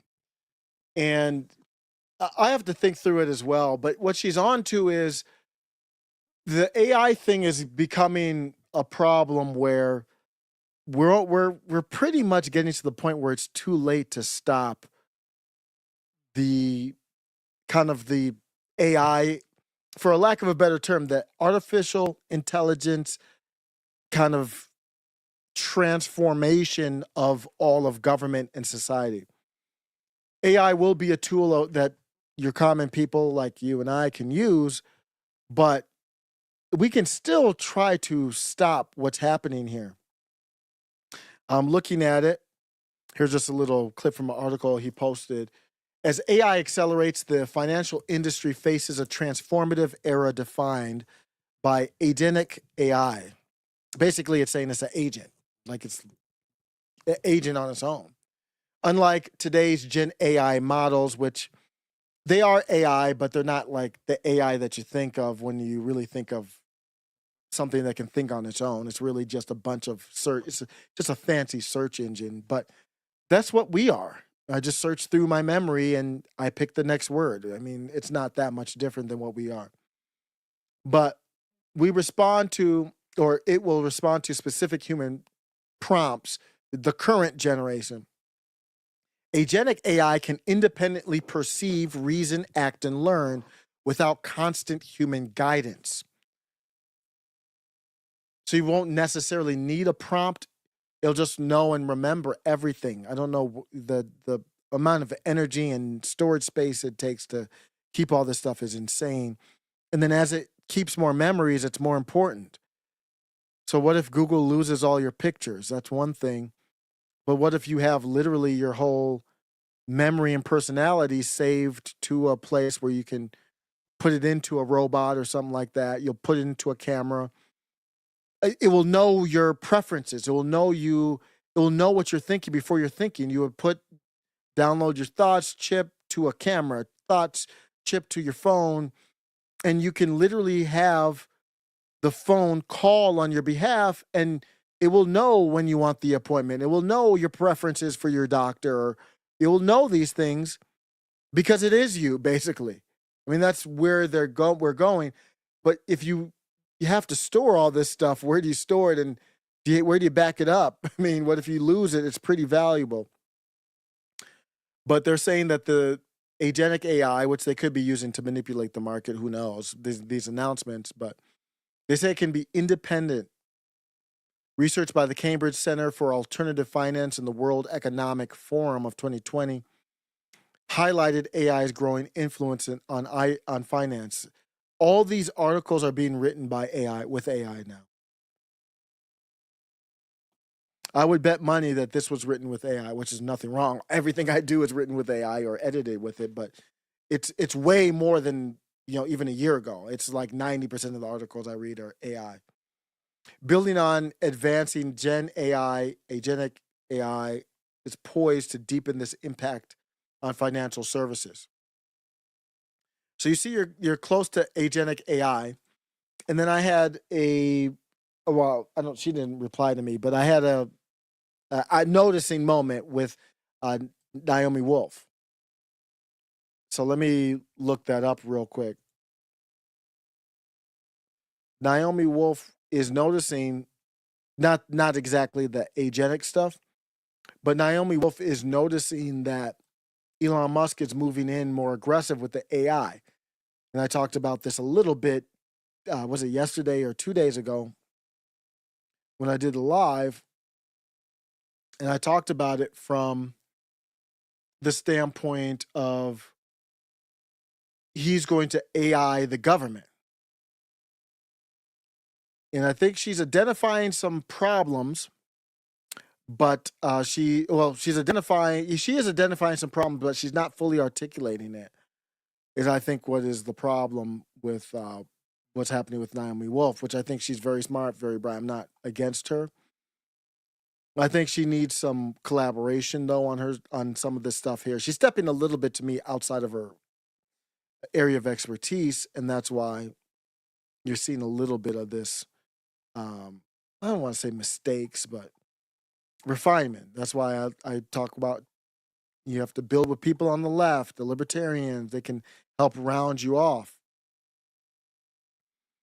And here's the article that she posted from the Washington Post.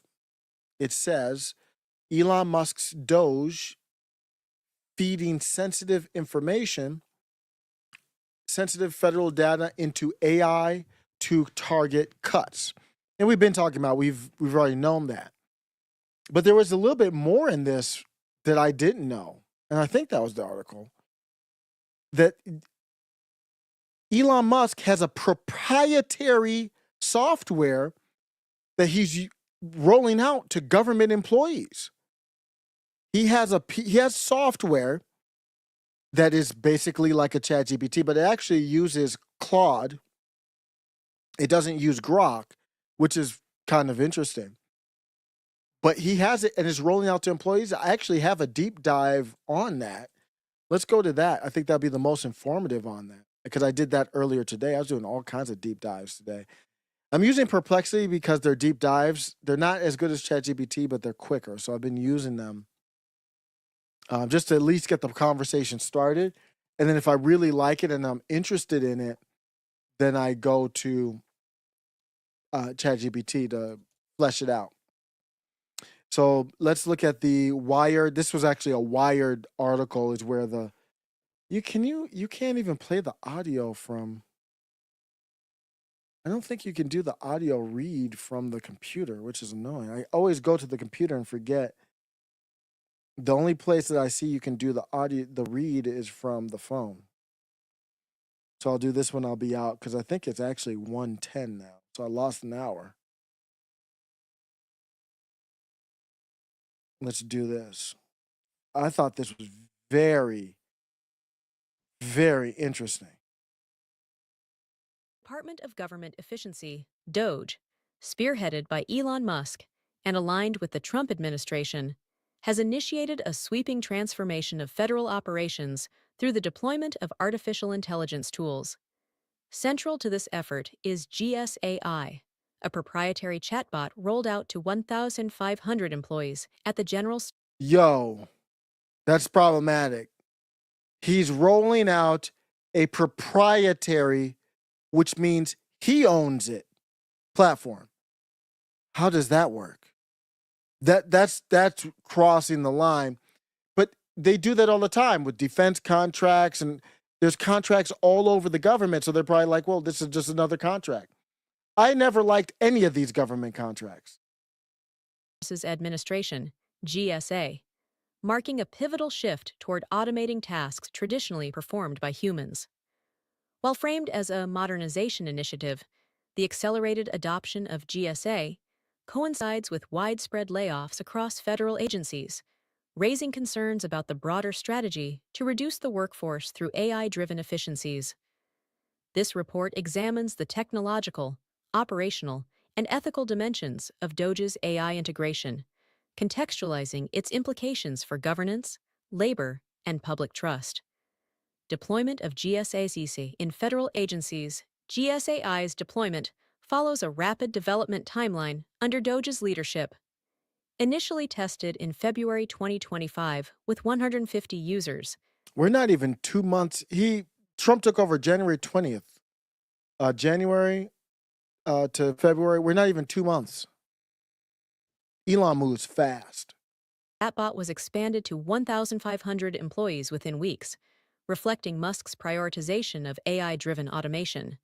The tool is accessible via a ChatGPT-like interface, offering 3 AI models: Claude Haiku 3.5 Default, Claude Sonnet 3.5 V2, and Meta Llama 3.2, tailored for tasks ranging from drafting emails. Elon Musk has beef with OpenAI. He was a part of the founding of OpenAI, and he just didn't like that he didn't get the money out of it. He wanted it to be open source. I don't know if I fully believe that, but he has beef with them, so that's why he wouldn't use them. Analyzing procurement data. Internal memos emphasize its versatility, urging employees to generate engaging topics for newsletters or refine code, while cautioning against inputting sensitive information. The haste of GSAI's rollout is attributed to Doge's influence over GSA leadership, particularly Thomas Shedd, a former Tesla engineer now heading the Technology Transformation Services, TTS. Shedd has So publicly he's literally running the AI just like his Tesla company. Naomi Wolf says, I just sat through 2 days of presentations of AI. I don't know what she's talking about there. I'm interested. I'd sit through 2 days of that. Musk deploying his own chatbot, what you just heard here from the articles. This is from Wired. His own chatbot on government comms makes his chatbot AI much more valuable and does not improve what should be our government chatbot AI used on our comms. If he wants to help, he can donate the tech to the US government and we can enrich our own chatbot, not his. And Naomi Wolf is firing from the hip here. There's a lot of good stuff here, but I do have a question too, and a respectful challenge to her. Because I like that she's talking about this. She has identified something for sure. Let me see if I can. I thought I had it. I thought I had my reply to her, but it's probably in the quote. It should be in the quote tweets. I think she is. So some people are crashing out on her, but for the wrong reasons. I'm not crashed out on her. I want to harness this into something that makes more sense. She's a woman, but I don't want to stereotype in this case. But she's coming across as emotional and not logical. So I said, Naomi, this is problematic. What she highlighted there is problematic, but we have to think through it. And I'm still thinking through it. I don't know the answer to this yet. But what I told her is you aren't using first principle thinking, so your concerns are not being articulated clearly. And it's kind of funny for me to say that. I mean, I get behind the mic, but I do have problems with that as well. There is a larger problem here, and we first have to start with a problem statement.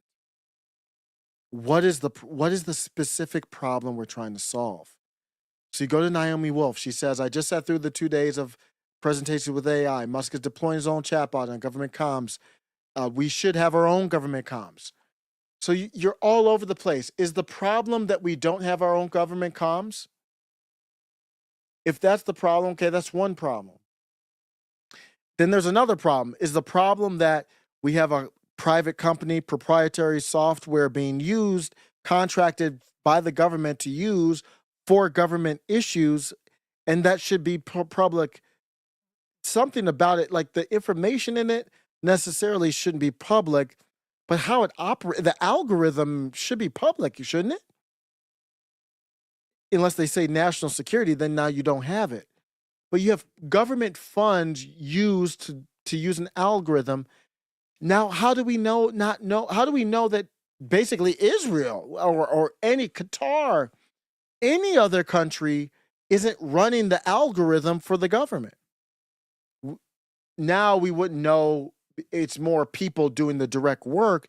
But when you get tech involved, it's much easier if it's connected to the internet. I mean, you're using cloud. Now cloud, I should have free speech when I use any service that's using cloud because you have the government tied into it. The government, so Claude or Elon, his services, he has a motivation to protect the government's interest because now he's making money off the government directly. So to me, there's a lot to look at there. So I want to know, what's the clear problem? If the problem is that the government doesn't have its own AI and there's no other problem, then you just have to say Congress has to allocate the funds and the government has to have its own AI. And what does that look like? What is public in that AI? Doesn't that remind you a little bit of the John Fetterman question last year or 2 years ago now at this point, I brought up, to my knowledge, I was the only person who brought this up. And this tweet is from 2022. This is from October of 2022. So it's over 2 years ago. Who programmed the algorithm that this Neanderthal, this Frankenstein of a human being, this fake robotic Zionist, non-thinking, fake MAGA, transformer in women's sports protecting thing, who is programming the algorithm that he used? I don't know if he's still using it. It looked like he still is when he was on The View and all that, but I don't know. There's an algorithm. When you speak, he doesn't understand because his brain doesn't work. So they have an algorithm to put the words together. But his brain doesn't work, so he doesn't know if the algorithm's putting the words together or not. How do I know that he knows? Who controls the algorithm? It's the same question as Elon Musk coming in with his own algorithm. Who controls the algorithm of this government? Basically, you can just call it the government version of Grok. I said at the time, I was really heated about it. It must be open sourced. It's public property. We need legislation. It's very unusual for me to call for any type of legislation from these people, but it's not that legislation would even help. Even if there was legislation, how would I know? I mean, you just put them at more risk, but I think there should be legislation there. And the reason why I'm okay with that is it's not legislation to give the government more power. It's more legislation to create transparency. The legislation is very simple. It's like one word. Or now maybe a couple sentences, any type of algorithm connected to the government is public property. That means it should be able to be viewed, played with, prodded at any second of the day. We should be able to see what it's doing. It's the same argument as the Elon Musk AI stuff. So as you can see, we have a lot going on. Well, look at where I was 2 years ago. I at Will Chamberlain, like Will Chamberlain was going to help. What was Will Chamberlain going to do? He's a shape-shifting tiny hat. Nate the lawyer, I never went, but I kind of fell out with him. Oh my gosh. I'm not with any of these. Barnes has me blocked. Last time I looked. Is he? Wait, no, is he it? Okay. Here it is. Barnes has me blocked. You can put together a highlight now. Barnes has me blocked. Anomaly has me blocked. How many? You could probably, if you put together all the people that have me blocked, you probably get to 1 billion subscribers. I mean, there's overlap. Anomaly of all people has me blocked. That's a wild one. Shoe on Head has me blocked. I haven't seen a post from Shoe on Head in years. I don't know. Well, what is this? Is Shoe on Head gone? Oh no, just playing around. Wait, that's not the real. Oh, is that Shoe on Head? Yeah, that's Shoe on Head. I like Shoe. That is so weird. Keffels unblocked me. You know who I saw that had me blocked today? What's her name? Megan, the daughter of the eye patch. Maybe you can understand that one. If you call somebody's dead daddy Eye Patch McCain, that's probably grounds for a block. Megan McCain of all people have me blocked? Why does Megan McCain have me blocked? I'm gonna go on X and this could be like literally everybody has me blocked. Iggy's gonna be like, damn, I'm tired of hearing your shit, man. I'm like, Iggy, what's up, bro? Iggy's gonna have me blocked. The Graper's gonna be like, Unc, we done with you, bro. I'm gonna be on X like, damn, where everybody at? They'd be like, nigga, we tired of you. McCain have me blocked. Why does Megan McCain have me blocked? Is that, I kind of had words with, tried to be very respectful with Laura Loomer. Laura Loomer was on some submissive stuff today. Not submissive, subversive stuff today. Maybe she was on some submissive stuff too, but not publicly. She was on some subversive stuff today. She normally has receipts. She's talking about the JQ. Oh, there's a lot of people talking about the JQ. Just prefacing. Okay, well, what are we talking about? Name names and name topics. You come with receipts all the time. So I don't want her to block me, but that's how you fall out with people. Like half these people have me blocked, man. Anna Kasparian has me blocked. I'm surprised Savvy Sav. I was able to say happy birthday to Savvy Savs today, even though we fell out. I have no beef with Savvy Savs. We just see race differently. Anna Kasparian. Oh, I gotta brainstorm a new name for the channel. It's gonna be what? Blocked on X. It's gonna be the name.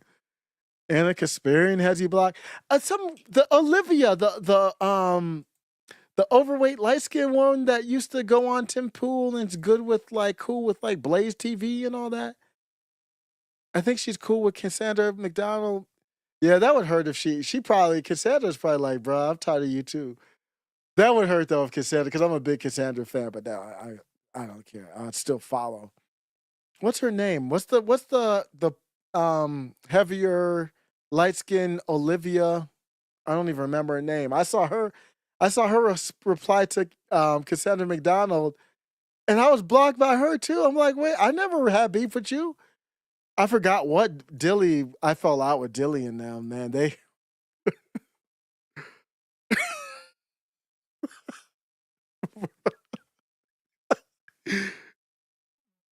They all Dilly. You know how I have no beef with the Dilly meme team. We're gonna have to disagree on some stuff, agree to disagree, but at least some of the other ones haven't. Some of the other ones have. I chatted with some of the other ones. I said, hey, I got no beef with you. I don't know what's the deal. I mean, I had a take that disagreed with them, but channel what? Go to the channel what? Just damn near a year ago. It would have been it was a Dilly meme team praise channel. I mean, basically. Where am I? The Dilly meme team has me blocked. So where do I go, guys? Where do I go? Shoonhead, hey, Shoonhead, what's up? I like how you roll. You kind of you do your own thing. Like, ah. Oh, okay, Anna Kasparian, I know you goofy over there with Jake Uger and the Young Turks, but, I still kind of, ah. Oh, I got to rock with the Dilly meme team, man. It was like MAGA till we die, God, family, country. Ah.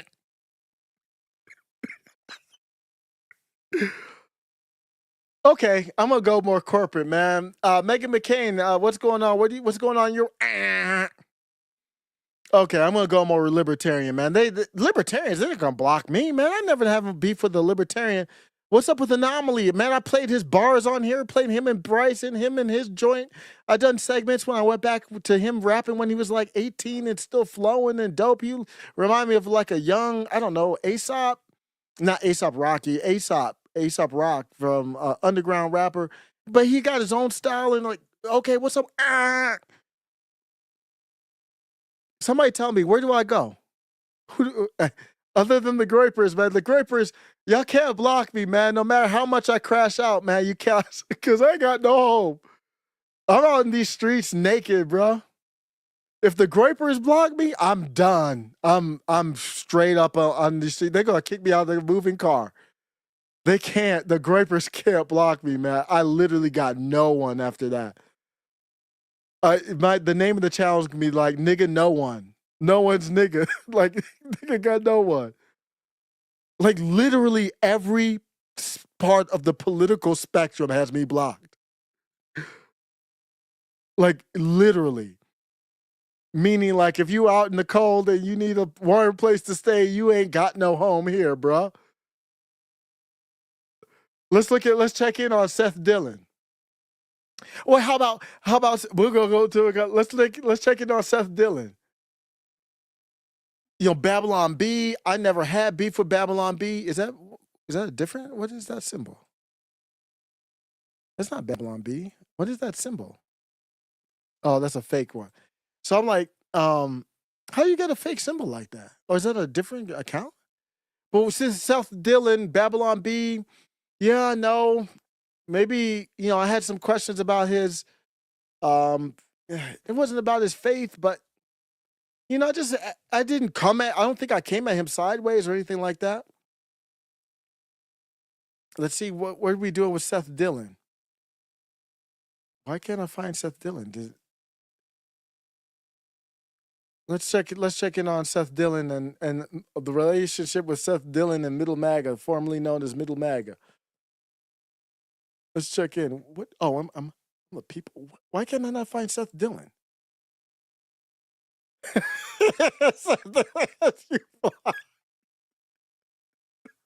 I'm not faking this, yo. I'm not faking this.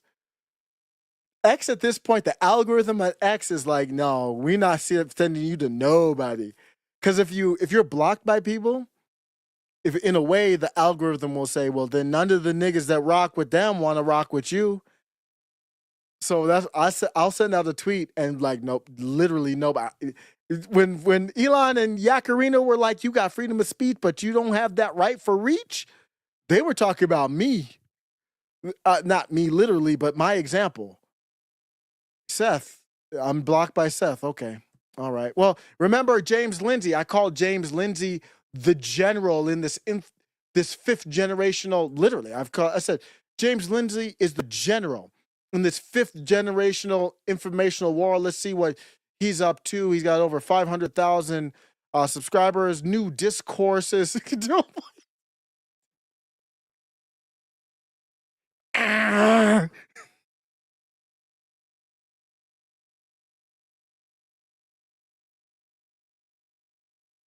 Doge, spearheaded by Elon Musk.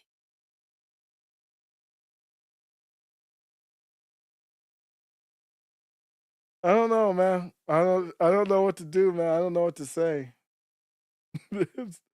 It definitely is at that point. I mean, you can't ignore it.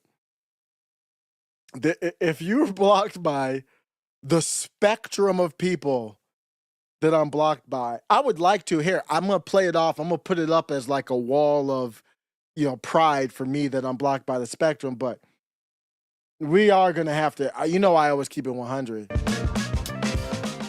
I always keep it 100. That says something. I don't know what it says about me. And then I'm gonna have to keep it 100. If you're watching the live, it says something about you too, man. I don't know what it says about you.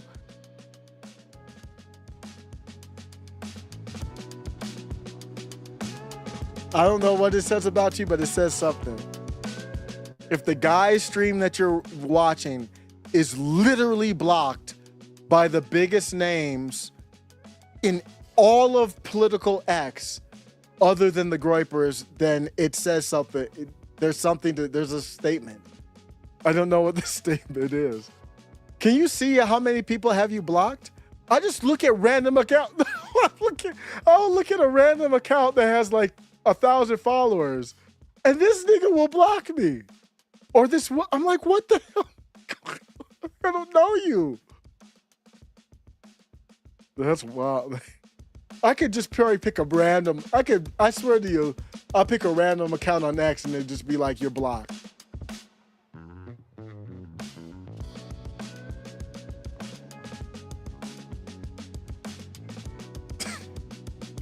I'll have to get to sleep, man. Spring this clock forward and get some sleep, man.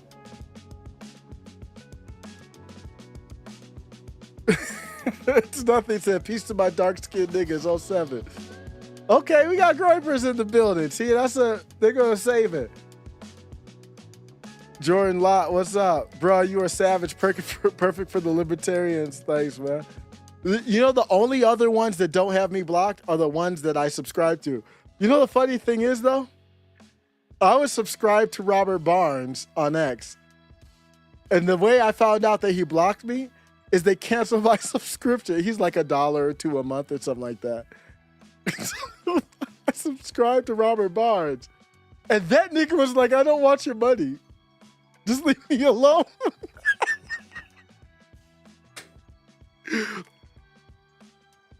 Robert Barnes was like, and when I talk about Robert Barnes, it's like 90% bigging him up in admiration.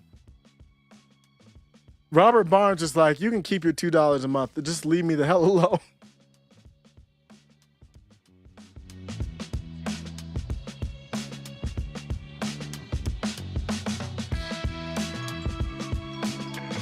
I saw Wendy. I was worried on Wendy because I like this account on X and it goes by Wendy. She seems like an independent journalist, like a like a legitimate, like what Insurrection Barbie. I thought Insurrection Barbie was a couple years ago, and she had something where I don't know if somebody hacked her or something like that. Man, I can't find her account, but I subscribed to her, and then I got that notification like, hey, your subscription has been canceled. And I was like, oh, damn, another one. Didn't want anything to do with me, but no, it was some type of glitch or something. Do I get like a special plaque or something? Like, at least something? For all the time, it takes some time and effort to get blocked by that many people. I don't know, man. I'm gonna get some sleep, listen to some Nas Illmatic or something. just vibe out, man. I'm out. Let me eject.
The next clip is ready below.